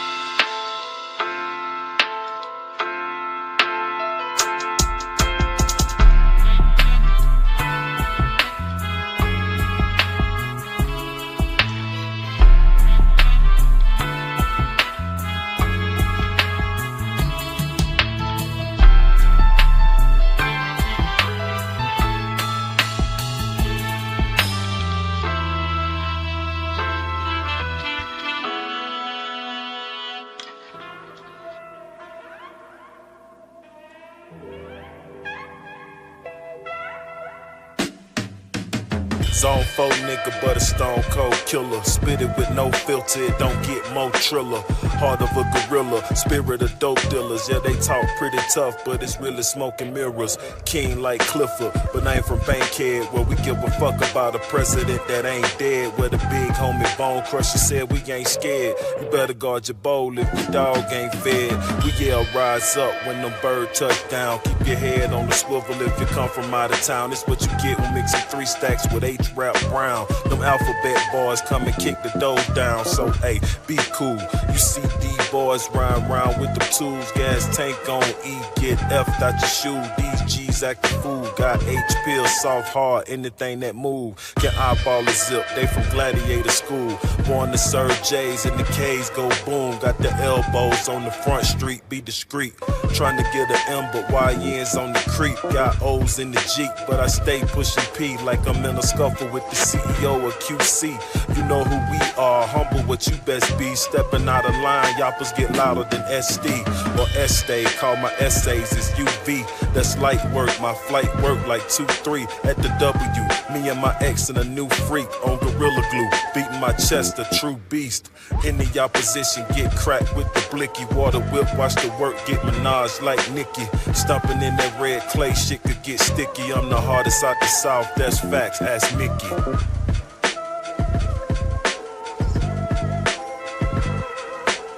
dumping in that red clay, shit could get sticky. I'm the hardest out the South, that's facts, ask Mickey. All right. Yeah. So Easy shot about 85% from the field with his multis, which is good to me. I liked it, because I'm a multi guy. You got it. That's foundational. Gotta have the multis in there. He did that. He had the alphabet scheme throughout the whole entire joint. You know what I'm saying? He made sure to do that, which I appreciated. And then the name flip at the end with the similes also worked well. So with that being said, we're not gonna take our hats off. We're gonna spray some of this Gucci. We're gonna spray some of that Gucci on the laptop. Hey, it's good bread. It's good bread. It's good bread. I'm not mad at it. Fuck that. So the way you just explained that, right? The average motherfucker probably don't know what you're talking about. Yeah. But this is why these motherfuckers need to come on down to motherfucking Pendulum Ink, right? So where did this come from? How did you start Pendulum? What is it about? What is it? Like, what's that one thing that people need to know that Mickey Factz is bringing to Pendulum Ink that you need to be tuned in or joining or signing up or whatever you want to do? All right, so let's start from the beginning, right? I gave y'all a little bit of the origin, but really it started from seeing DMX, Black Rob, Shock G pass away. And I was like, damn, rest in peace to all these brothers, but their affairs wasn't in order. And all of these brothers have hit records, right? DMX, we already know. I ain't got to name his records. Pretty much. Shock G, Humpty Dance, right? He was two artists in one. And obviously Black Rob with Whoa, right? These guys died with nothing to their name. And I'm not an MC that has anything to his name. I don't have no hits. So everything I make goes into what I do. You know what I'm saying? So I said, if they die like that, I do not want to pass away that way. So I want to teach. I want to have something to fall back on. So I started applying to different colleges and I got turned down everywhere. Final straw was obviously the story I told you in Masterclass. And I said, well, you know what? If everybody keeps telling me no, I got to do it myself because I'm from the Bronx. So I started school and I said to myself, how do I want to do this? And I was like, well, we got to teach MCs how to write better rhymes. So we got to do that. And then when the application started coming in, I was like, well, some people can't rhyme on beat. So we got to teach them how to rhyme on beat. So then I created the curriculum to teach them how to rhyme on beat, which is like very difficult. We call it rhythm and style. And then we got to teach MCs how to write better rhymes, right? So, but I didn't want to create lyrical robots. So then I went out and I got a mental health specialist. And it is a mandatory once a month class for every student to take a mental health class. You get therapy at Pendulum. Oh, shit. Because we want you to emote, right? So we want you to flow like a Big. We want you to have the lyrics like a Nas, but we also want the emotion of a Pac, right? And then we give you the business of the music industry. And that's where the Jay-Z part come in, right? And we bring in managers, we bring in publicists, we bring in executives, we bring in show promoters, we bring in show bookers, we bring in venue owners. I bring in everybody that you could think of to teach the people about the music industry. Then we have a former Facebook content creator employee teaching how to create content so you can go viral and you can get your music out there and your content out there for the people to see. We make sure to do that. Then, if you want to get into battle rap, we have a battle rap class. All of these classes are on Zoom. You can learn in that space. We have a textbook. We have merch. And then once a month, every single month since we started Pendulum Ink, we are approaching our 5th year. Every single month, we have a legendary artist pull up. I don't have enough fingers and toes to name all of the artists that have come to Pendulum Ink. I'm going to try. Method Man, Fonte, Inspector Deck, Rascas, Pharaoh Monch, Elzai, Lady London, Cyrock, Shay Noir, Big Daddy Kane. And that's just 10. I can keep going. Bun B, Mick Jenkins, Murder Mook, Loaded Lux. We got Mikey Rocks coming next week. Rome Streets, R.A. the Rugged Man, Tretch from Naughty by Nature. Who else we done had there? King Los, Crooked Eye. That's 20. I could keep going. Bahamadia, Pete Rock, Shauna, Rod Digger. I could keep going. Let me see. Corey Guns, Sky Zoo. I can keep going. Let me see who else we had to fucking add. First off, shout out Bahamadia. Right. Motherfuckers don't say her name enough. Hey. Lord Finesse, DMC. I could keep going. This is 28. This is just 28. There's so many MCs that I forgot. Ransom. I forgot Ransom. Absol. That's 30 MCs. And I can keep going. And the students are able to interact with them and learn from them and learn how they put their rhymes together, their experiences that they do when they come to the school, business stuff, how they create content. That doesn't exist in this space. You guys are in the podcast industry. Having these artists come to the school to talk to people and get interviewed live, that does not happen. It's like a live studio audience, but virtual. And people get a chance to interact with their favorite MCs, bruh. And it just doesn't exist. So we do this and we teach. We have a full curriculum. We have a full textbook. We have a full syllabus. We have homework. We have midterms. We have finals. We have a full graduation in person where we give out degrees and glass awards that cost me a lot of money. I cater these events. I had my students rapping over original Pete Rock beats at our graduation. There are rappers that will never rap over an original Pete Rock beat while he's DJing. He was DJing the original beats and reacting to the bars. We did it. That was the third year. The second year, we had Justice League playing beats. And anybody could pull up and rap over these beats. That's what we do for the culture. When people's like, yo, this shit is a scam. Oh, all right. One of my students we have a sync licensing program. One of my students' songs is on American Me. I could have took that for myself. We gave it to the student. Another one of my students is in Rolling Stone for doing a record with Corey Guns that I put together. Another one of my students opened up for Ghostface and Raekwon that I put together. So, and these are situations that I can take on my own. We have to continue to grow this thing. It's not about me all the time. It's not being selfish. And I learned that from my team back in the days. You have to, I'm not going to be here forever. Why should I hold and hoard this information and these things? It's very important to push the culture forward. And the people that come to my school, these are my peers. And I pay my peers. I pay them. I'm like, yo, listen, this is I got an honorarium for you to come through because I want you to give back. It's a hefty honorarium. It's hefty. You know what I'm saying? And some people take it, some people don't. They're like, yo, Mickey, come on, man. Ransom refused the money. Method Man refused it. And he stayed for 3 hours after shooting Power.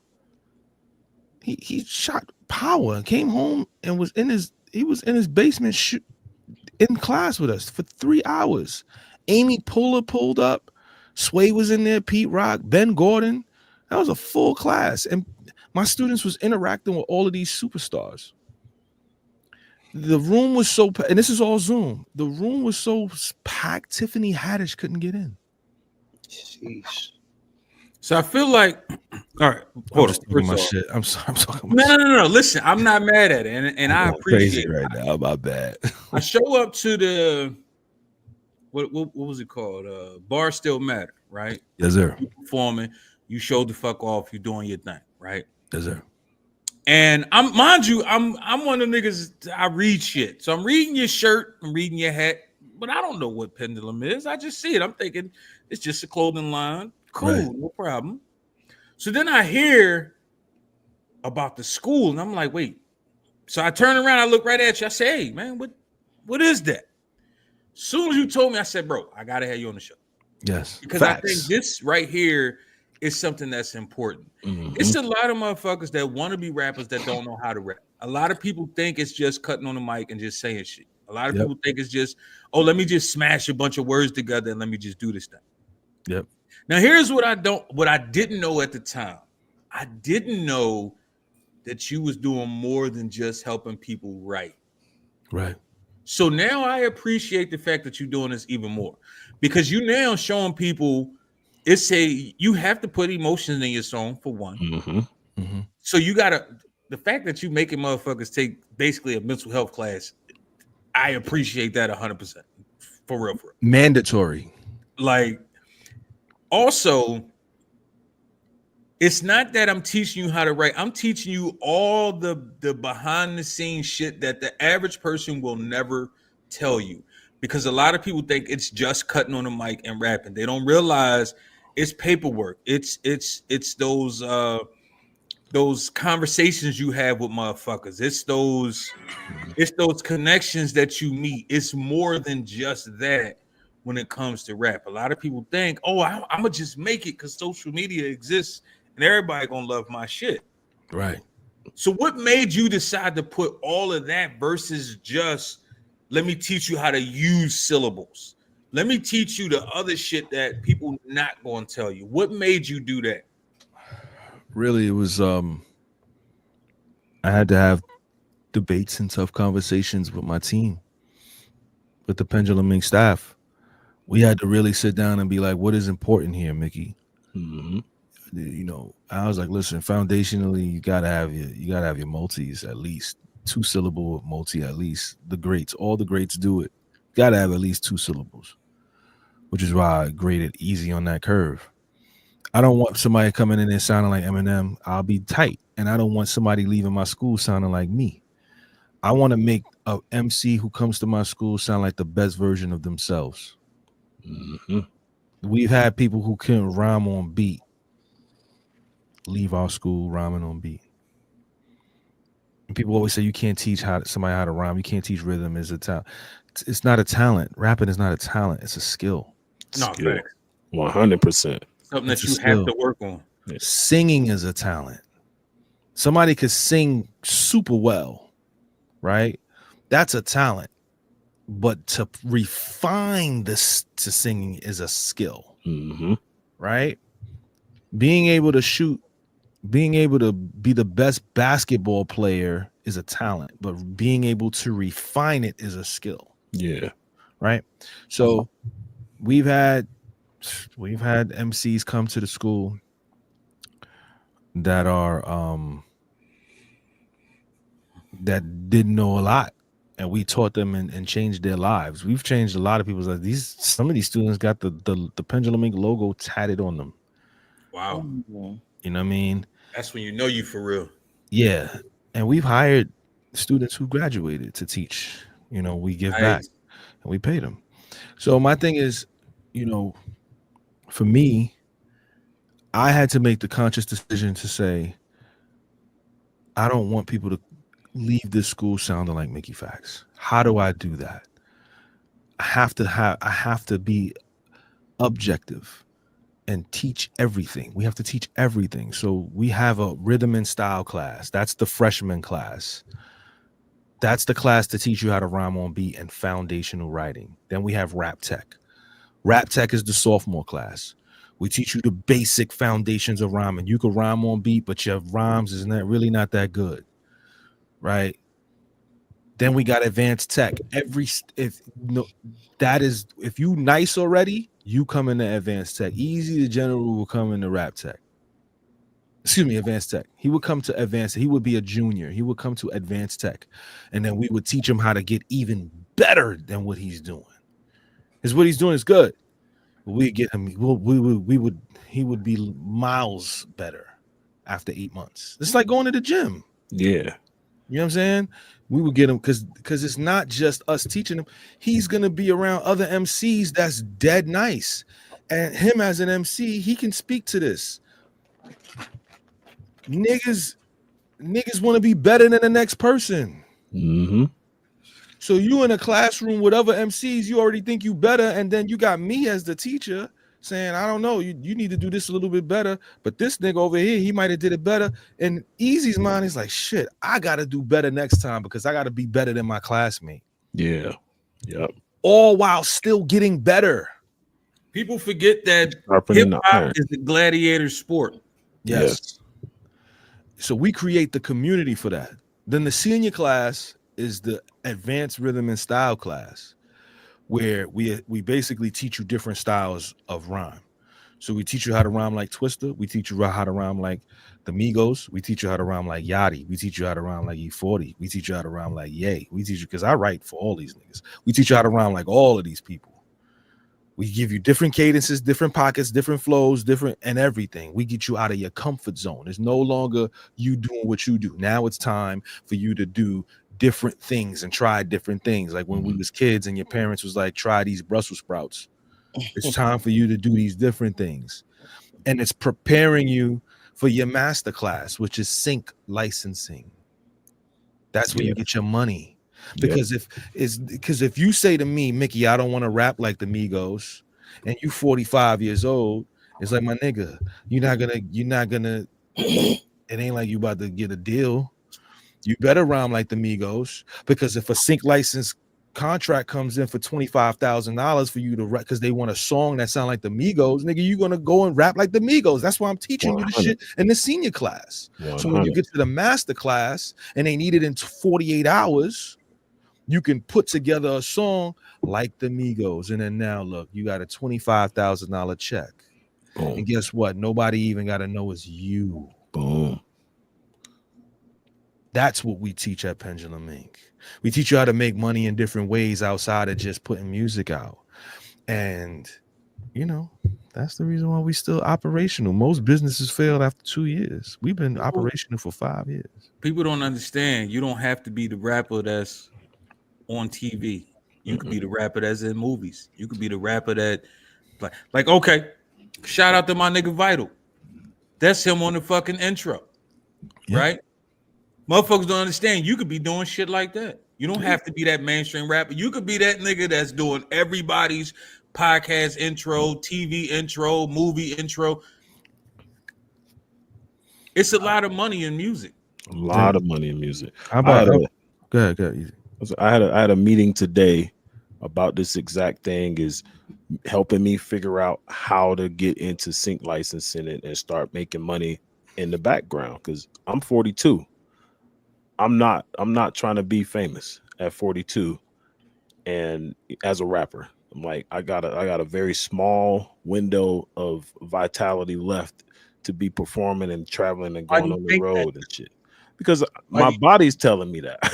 Like my body's telling me I can't be traveling around the world and performing at this age. Like I'm, you know, but that don't mean I can't make money. That don't mean I can't have an income stream and make a living off of music. Like I don't want to be a household name. I like being able to go to Target and motherfuckers don't know me. I don't want to be recognized. Real quick before we get into our last segment, right? Mickey, what's the difference? What's the difference in touring in your 40s and touring in your 20s? Touring in your 20s. You're so reckless. You are so reckless in your 20s. You're just so reckless, man. It's like a kid in a candy store. You know what I'm saying? You're just having a blast. You get anything you want. You want weed. You want coke. I don't do coke. I don't do weed either. You want drugs. You want liquor. You want women. You want clothes. Anything you can ask for, you get. When you're in your 40s, you have to make wiser decisions. So it's like, yeah, I'll do 2-3 shots. I'm not gonna do 8. You know what I'm saying? You know, like, number in the 20s though. 8 was a good number in your 20s. 8 was a good number in your 20s. The women, it might have been a low number in your 20s. Anything is getting knocked down in your 20s. Listen, women pulling up, anything. If you gotta have, if you a woman, yeah, it's going down. If 40s, it's like, yo, relax. You good, ma? Get in this cab and go home.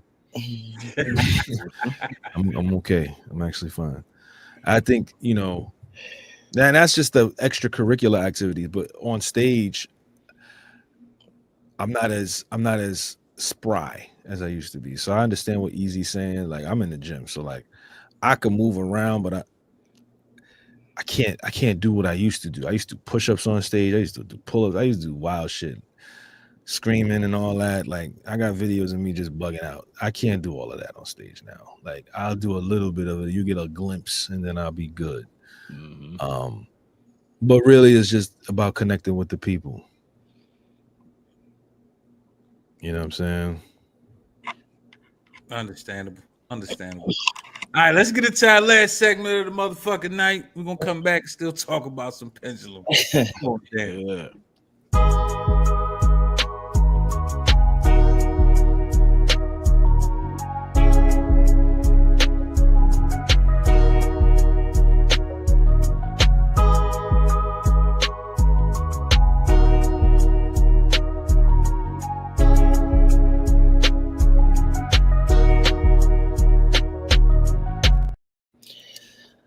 all right, my lyrical lunatics, welcome back to Signs and Shenanigans, the only horoscope that's part astrology, part mixtape, and all shade.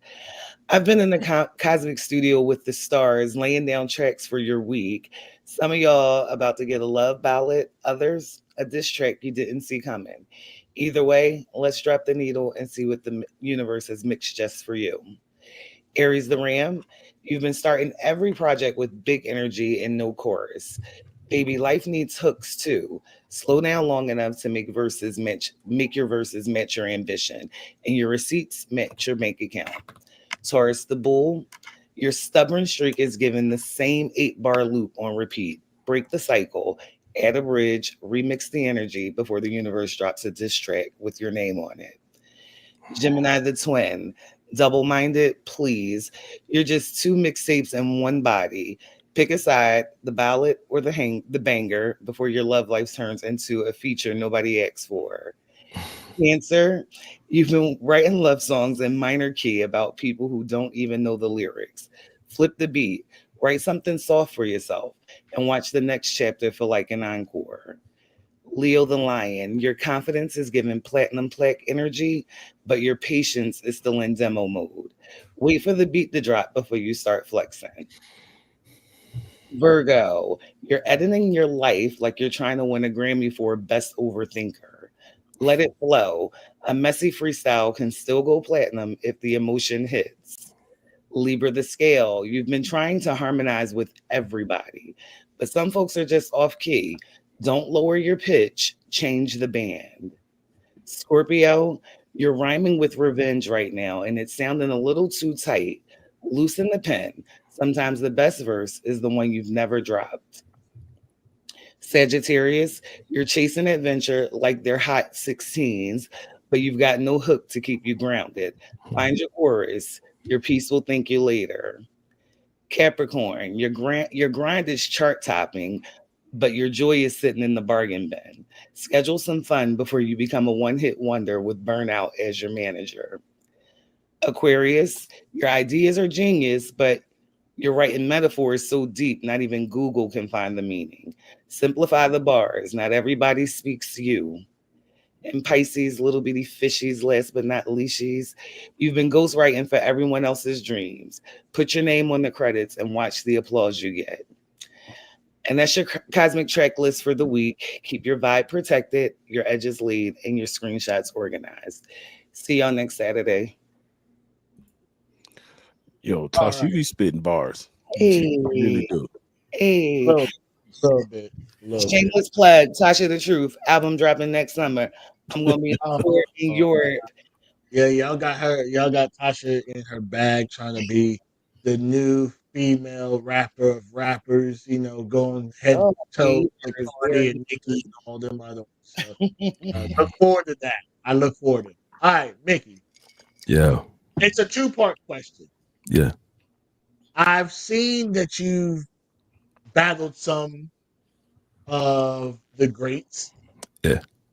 What made that happen?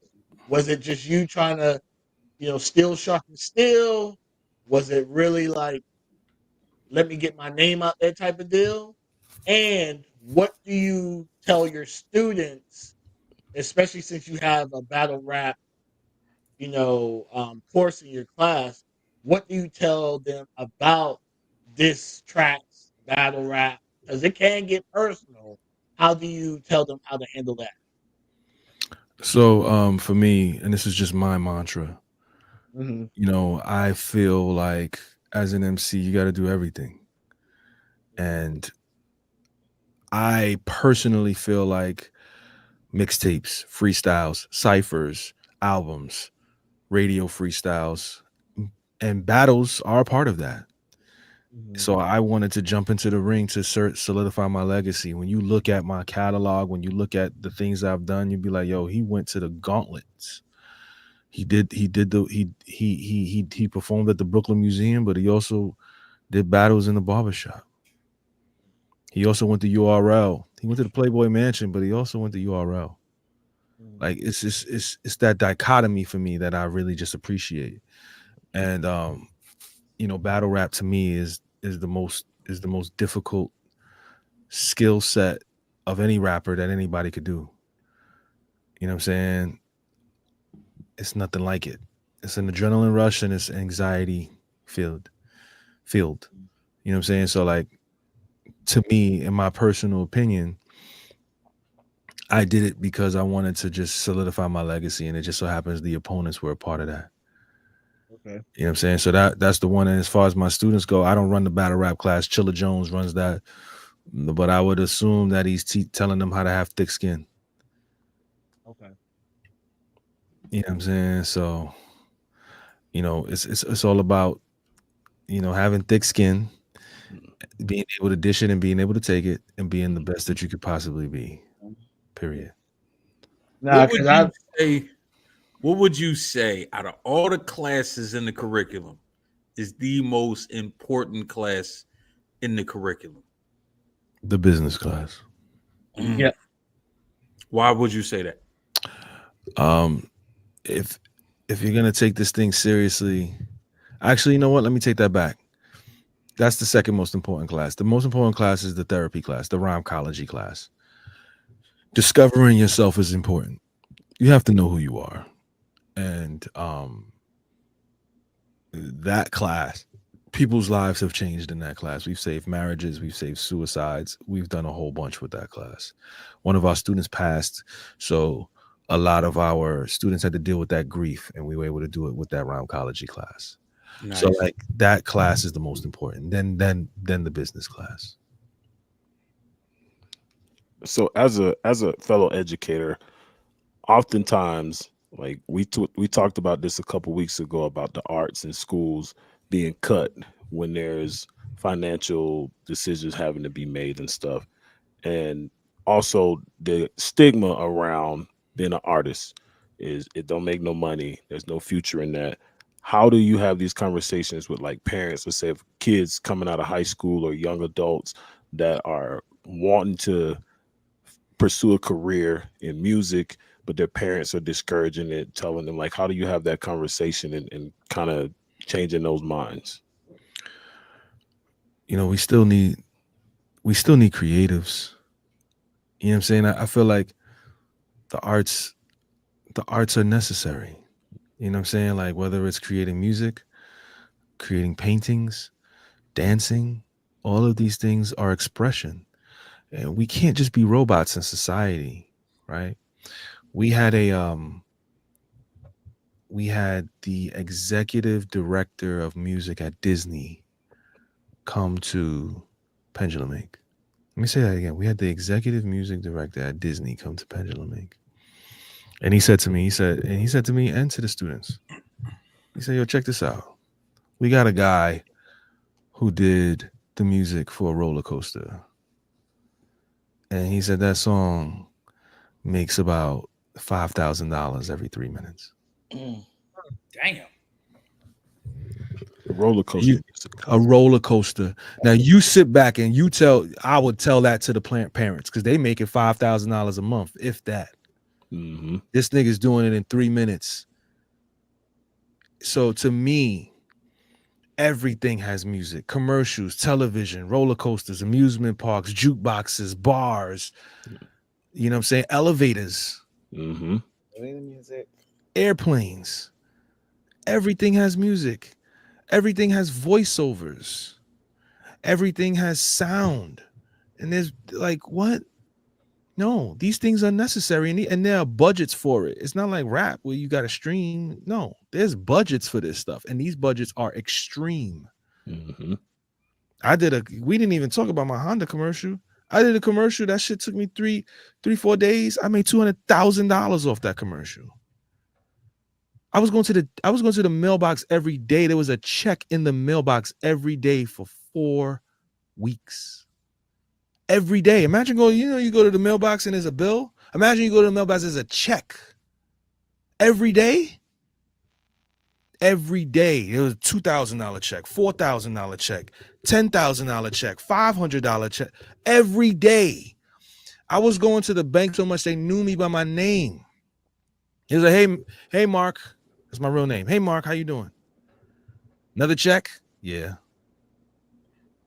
So play if Can't you you just want. take a picture of it?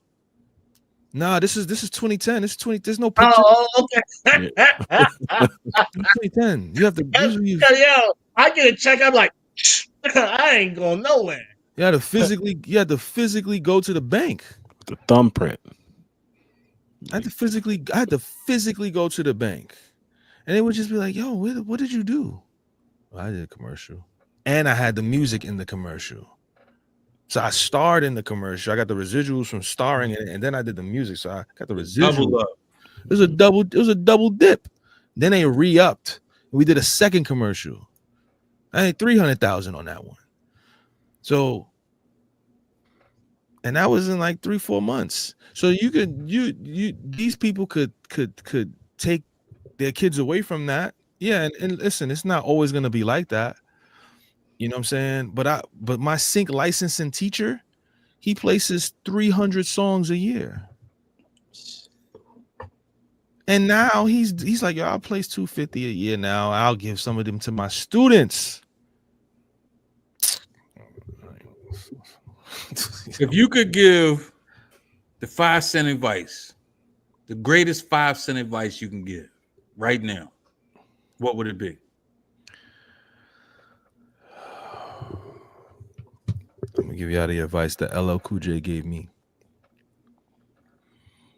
He told me, don't believe in your brain. Don't believe in your mind. Don't make decisions off your mind. Don't make decisions based off your heart. Make it all from your gut. Shit. I said, what does that mean? We was in McDonald's. I was going in there to get some fries. He was like, if you make a decision from your mind, if shit go wrong, you're going to be thinking about it for the rest of your life. If you make a decision from your heart, if shit go wrong, you're going to be emotionally distraught about it for the rest of your life. If you make a decision from your gut, from your core, you can live with it for the rest of your life.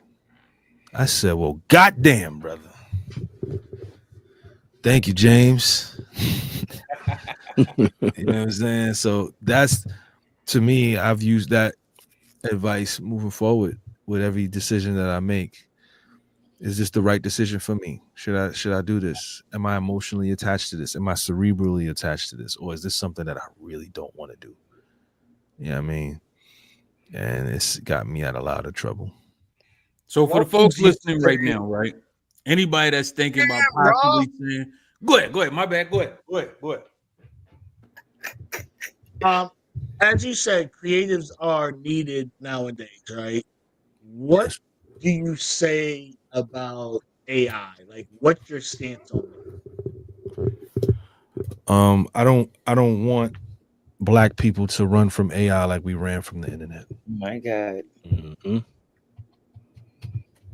And I don't know why we do this to ourselves. We just love doing this shit, bro. Black people just love being last. Yes, we love being last to the party. I just don't understand it. I will it will in technology we just love being last. We just can't get with it for whatever reason. If it ain't shiny, if it ain't, we don't want it. You know what I'm saying? Quit glamour. We don't want it. I think it's that fear of the unknown a lot of times, but like like you said, we got to start stepping outside the box. I mean, Yeah. I mean, I can understand the fear, right? Hip hop was born out of the sweat and the equity of broke kids. Like it was literally a poverty birthed culture. And it was taken from us. And now you got AI. We got people abusing AI, right? It's one thing to work with it, and then there's another thing to abuse it. mhm. So, and again, it goes back to what is pushed. We're seeing people abuse it. We're not seeing the benefits of it, Mhm. The right? legislatures for it too is so it's not even here yet. It's That like was the Wild Wild West. It's like the CLBL until I know when the legislators going to come into play, and it's when it starts taking money out of their mouths. yeah, Their that's when it's gonna come. When yeah, because we ain't there yet, because people are still tinkering with it, right? Mhm. So my producer, so I did a project called "It's Only Us Here" with A.O. Shamir. So A.O. Shamir, he reached out to me after the project was done, and he was like, he sent me a record. He was like, "Yo, what you think of this record?" It was a song. And I was like, "Oh, this shit fire. Are you gonna sample this?" He's like, "I made it with Suno." Yeah, I made the song. He Mhm. wrote the lyrics, and he was like, "Yo, I want it to sound like this." And I said, "Why did you do that, bro?" He was like, "Because I want to sample it. I want to take it and sample it. I wrote the lyrics. I'm gonna speed it up or slow it down, chop it up, and sample it and make a beat out of it." I said, "You got to be kidding me." Wow. I sent the record on my son. I sent the record to Pete Rock.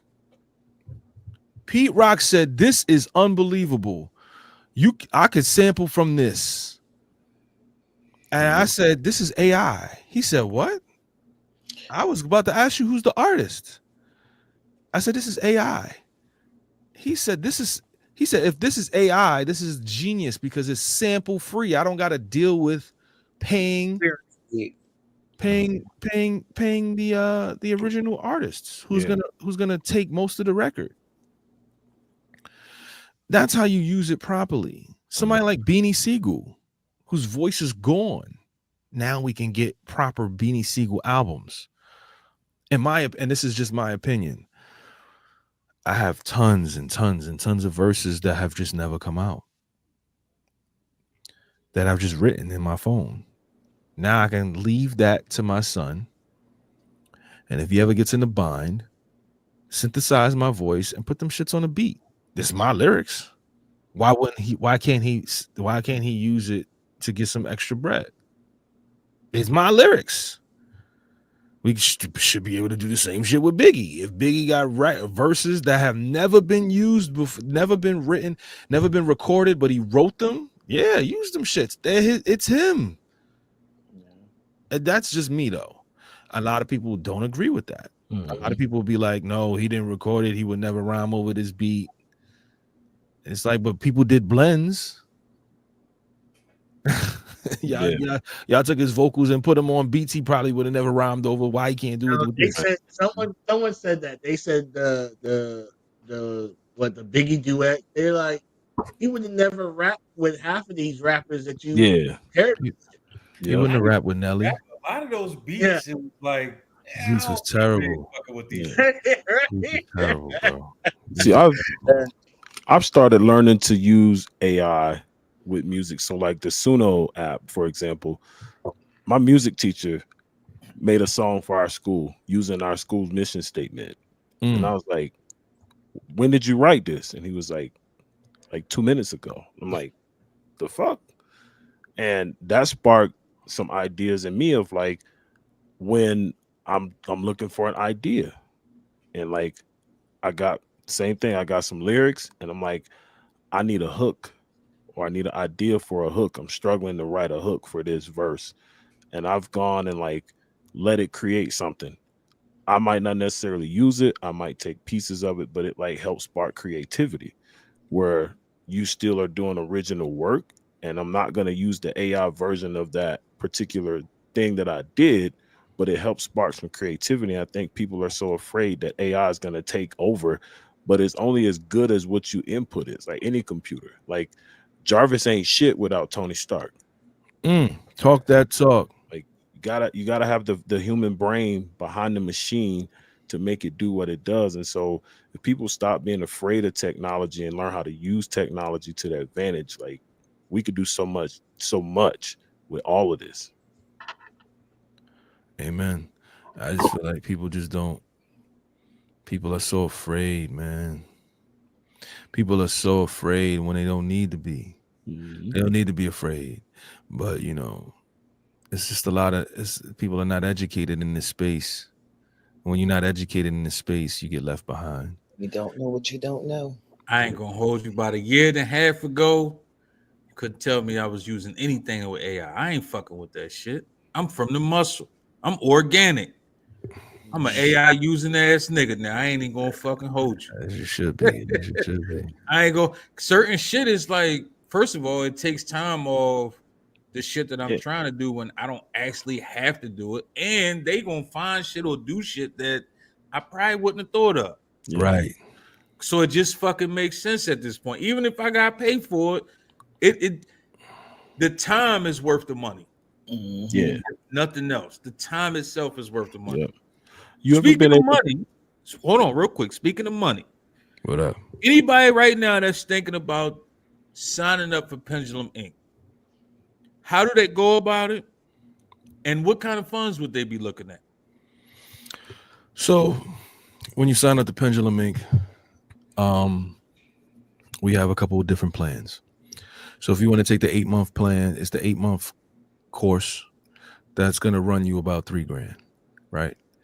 Or you can break it up into 8-month payment plan, or you could break it up into a 12-month payment plan, or we starting right now, so really a 15 to 16-month payment plan, all the way up until January 2027, right? And it's only 8 months, right? It's from September up until May, right? So that's a $3,000 price point. You get about 25 classes, right? You get the rap course that you're in for the entire 8 months, every single weekend. You get the legendary guest class the last Wednesday of the month. You get your therapy class, you get your business class, you get your content creation class, and then we have electives. So you can pull up to the electives. You know what I'm saying? Then you come to the graduation. You know what I'm saying? You fly out to the graduation. So you get all of these things, plus the sync licensing class once you graduate out of Pendulum Ink. I got to make sure that you're good before I put you on these records to do that, right? So that's $3,000, right? Let's say you don't got $3,000, right? And you're just like, yo, listen, I got to take out a school loan. You can go through Affirm, you can go through Klarna, you can go through Afterpay, or you could just talk to Mickey Factz and we'll figure it out to make sure that you're here at the school, if this is something or somewhere you want to be. But let's say you ain't got $3,000 for over the course of a year at all. We have self-learning modules. The same way where you go to the DMV and you got to look at the training videos, how to drive. We have 150 of those videos, and you can watch those for $500. And that's it. Just $500. You can get that. Let's say you ain't got $500. You ain't got $500. You can get 50 of those videos for $200. You get the beginner classes of those for $200, right? Let's say you ain't got $200. Let's say you just super broke, but you just want to support what we have going on. We have a full color textbook with everything that we teach at Pendulum Ink for $50 that you can download and have. You know, you're teaching yourself, you're not getting any feedback. That's the downside to it. But you can learn everything on your own. The same thing with the modules. The live classes are obviously the best options because you get the feedback, you get a chance to interact with me all the time. You get my number in perpetuity. I got students that, you know, obviously left in 2022 that they reach out to me, and I'm available to them. You sign up and invest in yourself with me, I'm here to invest in you in Nice. perpetuity. And I think that's what mentors are supposed to do, you know? So those are the price points. $50 for the book, 50 videos, $200, 150 videos, $500. And if you want to be in the school for 8 months, it's only $3,000. And just for the record, we took this to Loyola. We took this to the University of Loyola. They have a whole floor of music. And we met with the dean. The dean charges $25,000 to be with them in that school for 4 months. $25,000 every 4 months. And he said, why would we have Mickey Factz here? He's competition. He said, if these students, if we hire Mickey Factz and they find out about his school, they're gonna leave. Why would they stay here? Look at all that he has. Not only is he Mickey Factz, but he's teaching shit that we're not teaching, and he has celebrities. They damn near kicked me out of that meeting. They was like, yo, come on, what are you doing here? Why would you want to be here? That's what they told me. And look, easy. He's in the teaching. He's in the space of teaching. He'll tell you, celebrities just don't pop up. Never. Even the ones that graduate from there don't pop up. They don't pop up.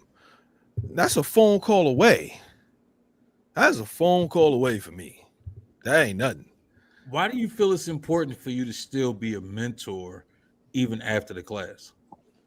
You got to give back, man. Have to. Like, got to keep passing this thing on, man. I'm online all day. I see how people talk when somebody passes away, man. If I was to pass away today, the love that I would get from so many people, they'd be like, yo, that brother, he was a good brother. He didn't have to talk to me. He didn't have to pull me to the side and tell me, don't do this. He didn't have to, he gave this to me. He did this for me. He did that for me. You gotta leave your mark on people, man. It's important. It's important to push this thing forward, man. We gotta push this thing forward, bro. Because they're trying to take it from us, man. This streaming thing is, the kids don't want to be rappers no more. They want to be streamers. Mm-hmm. They want to be streamers, bro. You know what I'm saying? So, and if they do want to be rappers, it's gibberish. It's gibberish. I had to go out and create this book. A rhyming dictionary for kids. Because I want to change. It's like the children of Israel. I want these kids that's rapping now, they gotta walk through the wilderness for 40 years so the next generation could take this shit and give us what we really need. The OGs didn't put their arm around the younger generation to tell them how to do it. They didn't do it, bro. I know, because I was the younger generation. Mm-hmm. So I don't want to say it's my duty, but I feel like it's my obligation to give back as much as I can to the older people, to the younger people, to the middle-aged people, whoever wants to listen. I have to do it, because I'm from the Bronx. This means a lot to me. You know what I mean? I feel like at this point, ain't no fucking excuses. If you don't sign up, it's your fault, man. Like real shit. Like I'm sitting here, I'm listening to you, and I'm like, this is crazy. Like the fact you got a kid's book, you got the on-demand classes, you got it's not even like, so all right. A lot of people get into these type of spaces, right? And the goal is for them to, even though it don't look this way, the goal is for them to rob as many motherfuckers as they can, right? Let's just be honest with you. Let's just keep it a bean. That's just what it is. I need to rob as many motherfuckers as I can in a short amount of time while I'm out there, so I can make the maximum amount of money. It is what the fuck it is. I'm in debt. But I'm listening to you, and I'm hearing you're not even you making it so it's impossible for you to not to be able to sign up, because you're not actually trying to gouge motherfuckers. Yeah, I mean, all the money that I made, I put it back into the school. I put it back into it. I could have easily. You saw So me you're in not like- person, huh? So you're not like a Dr. Umar. No, Raw saw me in person. Raw saw me in person. I ain't got no chain. I have no chain. I ain't have a bust down. I have none of that. I ain't have none of that. I've been around a lot of rappers, entertainers, whatever you want to call it. And I will say, you probably one of the most humblest motherfuckers I've seen. Mhm. And you don't find that a lot of times when motherfuckers have even a little bit of name. This motherfuckers I'd have been around that they ain't even like, I ain't even gonna say a household name. Like, you could be in a space with 50 people and not even one, and maybe 2 people know them, and they still like, oh, I'm the shit. Fuck out of here. Don't come close to me. Get away from me. Yeah. I'm not sitting around y'all. Y'all peasants to me type shit. You know what I mean? Yeah. You don't get that from a lot of motherfuckers. You know what I mean? Even just having the regular conversations with everybody that was at the show, just you don't even find that. I'm gonna do my shit and I'm out. I ain't talking to y'all niggas. So I'm listening and I hear what I saw. I hear now what I saw at the show, and I could definitely appreciate it. Yeah, I appreciate that. I originally, real quick, one thing. I originally wanted to sponsor a youngin to come to your school. Right. But as I listened to you talk since the beginning, I've changed my mind on what I want to do. Okay. You're going. You signing up. No, I'm not. Y'all get my nerves. I'm not signing up at all because I'm not a rapper anymore. Right. So I'm not going to do that. Right. But what I will do is sponsor my homie. Oh, easy. What I will do is put half to my man tuition if this is what he want to do. Who easy? For sure. Wow. Yo, listen, that man. Listen, because I'm over here taking notes. You about to cry easy? I might. Nigga, don't make me pause you for the rest of your life. Because here's the thing though, because what I was about to say is you make it accessible to Exactly. anybody that is serious about doing it. Like, and man, I got 2 master's degrees, a bachelor's. I done been to community college. I've put over $200,000 in education. Man. Oh wow. And the $3,000 investment is a drop in the bucket compared to that.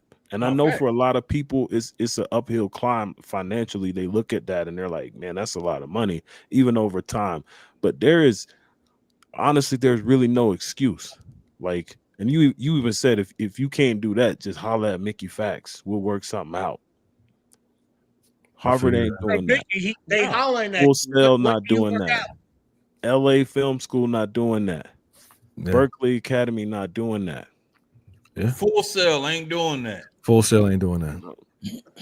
Full Sail will knock you over the head off the rip. Yeah. Off the rip. And so I'm like, you know, even with my experience, like there's a lot to learn.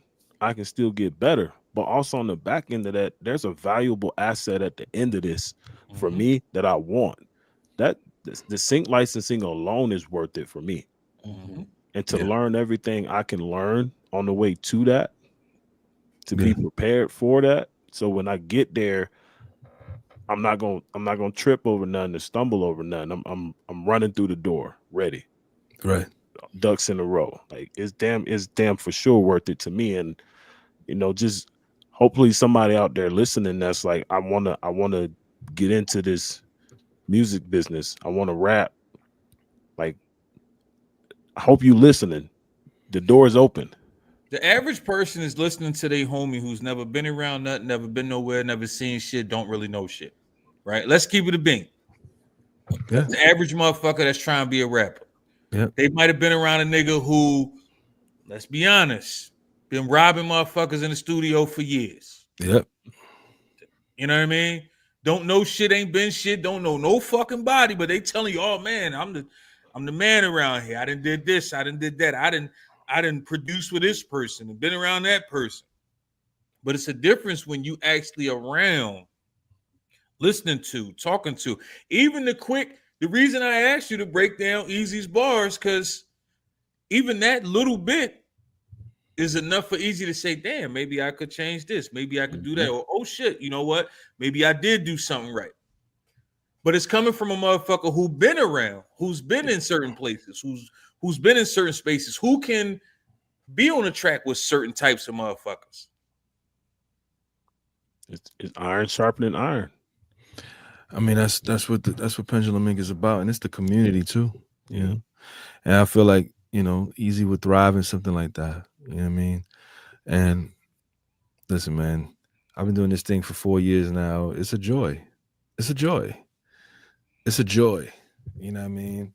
And I feel like, you know, I don't feel like I even got to sell it anymore. Like we've been doing some interviews with returning students, because some of the students just don't want to leave. They come, the interviews are lasting 3 minutes. It's like, yo, I don't have to sell you on this. You already know what it is. All right, listen, where do I sign up? We got students that have been with us since the beginning. They like, I'm never leaving. They don't want to leave. And the sync license, so after you're done with, you know, the advanced tech, and then you do the advanced rhythm and style, once you're done with that, the sync license class is even cheaper. It's even cheap, and that's year round. That's a 12-month program. You in there for 12 months. You're producing, you're learning how to produce, you're learning how to make songs for sync. You getting real briefs in real time. Like that shit does not happen. Like niggas is not sharing those resources, bro. No, you doing. Last week we talked about gatekeeping. Yeah, you ain't gatekeeping. Oh man, I was just about to bring that up. Nah, we broke the gate. Why we need the gate for? We don't need that shit. Niggas hate me for that shit, boy. Cause they like, oh, they need to work hard to get it. Fuck that shit, bro. Just what? Just sign up, bro. Come to me, man. We'll get you right. In the black community, we got this weird fucking stigma that, oh, we gotta hold on to all the information. Fuck the fact, I ain't gonna hold you, my nigga. Once you said you do a fucking mental health class, everything else was irrelevant for me. I'm gonna be honest with you. Because that right there shows that it's more than just, I want to take y'all niggas money. Right. That right there shows, I want to show y'all that it's more than just music. You got to actually be in this shit. You got to live it. You got to breathe it. You got to be yourself 100% when it comes to music. Yeah. When it comes to music, podcasting, or any of that type of shit, who you are matters. Yes, it's a fact. And if mentally you don't even know who the fuck you are, how the fuck can anybody else know who the fuck you are? That part. Facts. That part. Facts. It's important, man. You got to know who you are. You got to know what you want to do. If you want to be the best, lyricist, we can do that. You just want to rhyme and flow on beat, we can do that. You want to be like Pac, we can help you to get there. Can't make it, Pac, but we can help you to get there as close as possible. You want to be a manager, we can do that for you. Yeah. You want to meet some of your favorite artists and potentially do records with them, we can facilitate that. You want to try to get on some shows, yeah, we can do that. We've done it. Because I don't need that shit. I'm tired. I ain't gonna hold you. When you was on stage performing, you was like, yo, I don't got the breath for this song no more. Fuck out here, cut that shit off. Cut that shit off. All right, I fuck with this thing. Cut that shit off. Like, nah, nigga, this ain't the one no more. That's I'm too old for this shit. Listen, that was August 2nd. That was my first show of the year. It's August 2nd, bro. All other gigs I'm giving to my students. This is giving like, oh, here, let him open. No, I got some shows coming up in Toronto and Montreal, but that's because I haven't been out there since 2011. So it's like, yeah, I want to go to Toronto, I want to go to Montreal. But I got a student in Montreal who's opening up for me. He would never open up for an artist such as myself. What? He don't got no material. I said, you better make some shit, because I'm putting my name on the line to have you open up for me, bro. Wow. Hey, shout out to Weez too. I see you was up there at the So Far Sound shit in Ohio too. Oh yeah, that's my man. Shout out Weez. Yeah, Weez. We had Weez on the show earlier this year. I'm definitely trying to get her back too. She's doing her fucking thing. I fucks with her. I rock with Surreal. Yeah, they gonna have me. They want to bring me out to So Far probably October, November. So I'm gonna do that joint. I just went there to support. Oh shit! Oh, I I thought wasn't. you performed out there. No, I went to see. That's me, man. Niggas didn't even know I was gonna be there. I paid to get in that joint. Wow. Yeesh. And walked in. I was the host, the lady. She was like, Mickey, she gave me my money back. She was like, yo, no, you good here. I sat down and I watched everybody perform. And he was like, yo, please, can you come back and perform? Of course I will, man. Nice. Yes, that's what we do. We definitely gotta get you back in Texas to come show the fuck off again, because you definitely was going crazy.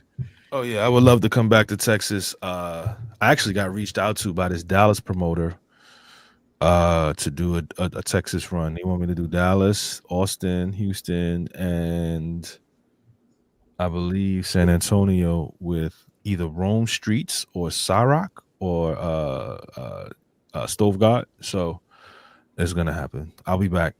Definitely let me know when you hit Austin. I'm definitely driving back out there. It's going to fuck them. For sure. I'll be there. But we about to get the fuck out of here. This has been a hell of a fucking show. I feel like I learned a whole. I can't speak for nobody else, but I learned a lot. Yeah, it was a lot, man. I learned a lot, and I feel like I definitely need to support. I got to take a page out your book. I got to support my home. Thank you. It's not about me. It's about my man. Shout out to Easy. I think he'll benefit greatly from this. Definitely. So speaking of Easy, talk your shit, little nigga. Yo, y'all know who it is. It's Easy the General. Salute to everybody out there that tune in tonight. You can find me on Instagram, Facebook, Twitter, TikTok. I finally got a TikTok, so follow me because I got like 3 followers. But it's Easy the General everywhere. EasyTheGeneral.com, the website, all streaming platforms. I got music. I'm finally finishing wrapping up this project, so hopefully before the summer's over, I can have it all done and ready for release. I know I've been promising y'all that, but I've been working hard, and we back to school now, so it's even harder to get in the studio. So, but I'm working. But yeah, y'all know what it is. Catch me here every Saturday night. Shout out to my man DJ Luke Newcomb. His birthday's coming up August 29th. We'll be performing, celebrating his birthday at Bar Red down here in Denver. So if you're around, come pull up on us. It's gonna be a good time. Roger the fuck that. My turn. All right. So catch me in Dallas this week. I'll be with the Bearded Dragon. We're going to be I think it's called Podcast Movement, something like that. Podcast Movement. Okay, Bearded. We're gonna be at the Podcast Movement this week. Hold up. Was that a Bearded Dragon? Fuck you, nigga. Fuck you, nigga. That shit was like, yo, right over his head. Oh shit. We're gonna be there this week. So if you see us there, say what's up. I'm definitely approachable. I don't know about him, but you can come up and say hi to me. I'll, say hi back and do all that shit. But go and check out my YouTube channel, HD Nation Network. That's HD Nation Network. You have 2 shows. One of them by Hectic by me, and then Beyond Pixel. So yeah, go check those out. Check us in Dallas this week.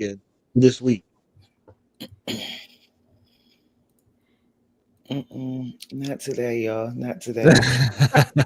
Edible kicked all the way in at this point. Yeah. Shit crazy. Well, I'm here every Saturday nights, 9 p.m. Central Standard Time on the Enlightened Idiot podcast on YouTube. My name is gonna be what my name is. Y'all will find me. Just look for my face. Don't worry about my name. That's always changing. Yo, she got like 300 of them shits. So it is what it is. It's hard for me to even tag her and shit because depending on which platform we on, I don't fucking know. And I also just decided that I'm not going on tour next summer. I'm making roller coaster music. I want to. There it is. There you know it what's is. crazy? I feel like the richest I don't know if it's a producer, engineer, or what. I feel like the richest motherfucker is the nigga that made the ice cream truck song. Jingle. Fluffy. And the crazy part is, niggas don't know that song is called "Nigga Need a Watermelon." And that's you talking about probably the most famous fucking song ever. Wow. And we run to that shit every time we fucking hear it. It's fucking dollars. No, we don't run. It is really called "Nigga Need a Watermelon." Wow. I'm running shit since I paid $7 for an orange creamsicle. Yo. Talk your shit, Mickey. Who are you? What you got going on? What's next? Where can they find you? All that type shit. Yeah, man. You know, we enrolling at Pendulum Ink right now as we speak. Sign up today, pendulumink.com. You know, meet with me on Zoom. Let's have a conversation where you can get up in our school. Also, I got some music coming out, God willing. I'm waiting on that track, son. Let me know. Yeah, that shit definitely went hard. That's a part of the album. That's a part of the album that's called One Above All. Produced by my man Awesome J. So I'm hoping to he produced the entire project, and the whole project sound like that. So I'm hoping that we can get that out before the year is out. That'll be a great, present to the people. And just follow me on. I just did this deal with Ray Daniels, so I'm on the Ray Daniels podcast now. So y'all see me a little bit more of my opinions there, keeping him in order and keeping him in check because he a wild boy. That's my guy though. And I'm just around, man. Follow me on Twitter, twitter.com/Mickey Factz, Instagram Mickey.Factz, and Facebook official Mickey Factz. So you and my nigga Vital got a joint, right? That shit's bananas. Oh yeah. Shout out to Vital Air. And I'm waiting. The nigga, I was supposed to stay in Austin because the nigga was like, yo, slide through for the video shoot, but too much shit was going on.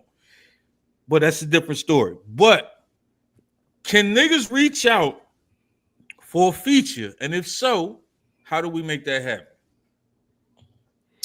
Oh yeah, just DM me. Just DM me. Just send me a DM. Easily. And I'll get it to you. We'll get it to you. Right now I'm doing it for the low. The economy is bad. Trump out here wilding. Facts. So, I do it for the low. We doing it for the low right now. We showing love to the community, man. My normal rate is really crazy, but Trump out here wilding, man. So just send me a DM. We'll talk about it. Here's another thing that I could appreciate, right? 24-hour turnaround. Damn, that's crazy. That's bananas. We in my studio right now as we speak, man. Yeah, but niggas ain't doing 24 hours. Like that's crazy. Ask Vital how fast he got that joint back. Wow. He was like, no, take your time. I was like, for what? You paid me already. The job is done. Yeah. One thing motherfuckers don't do is check their DMs, which pisses me the fuck off. I check my shit. If I don't have your number, I don't got your email. The DM is how motherfuckers talk now.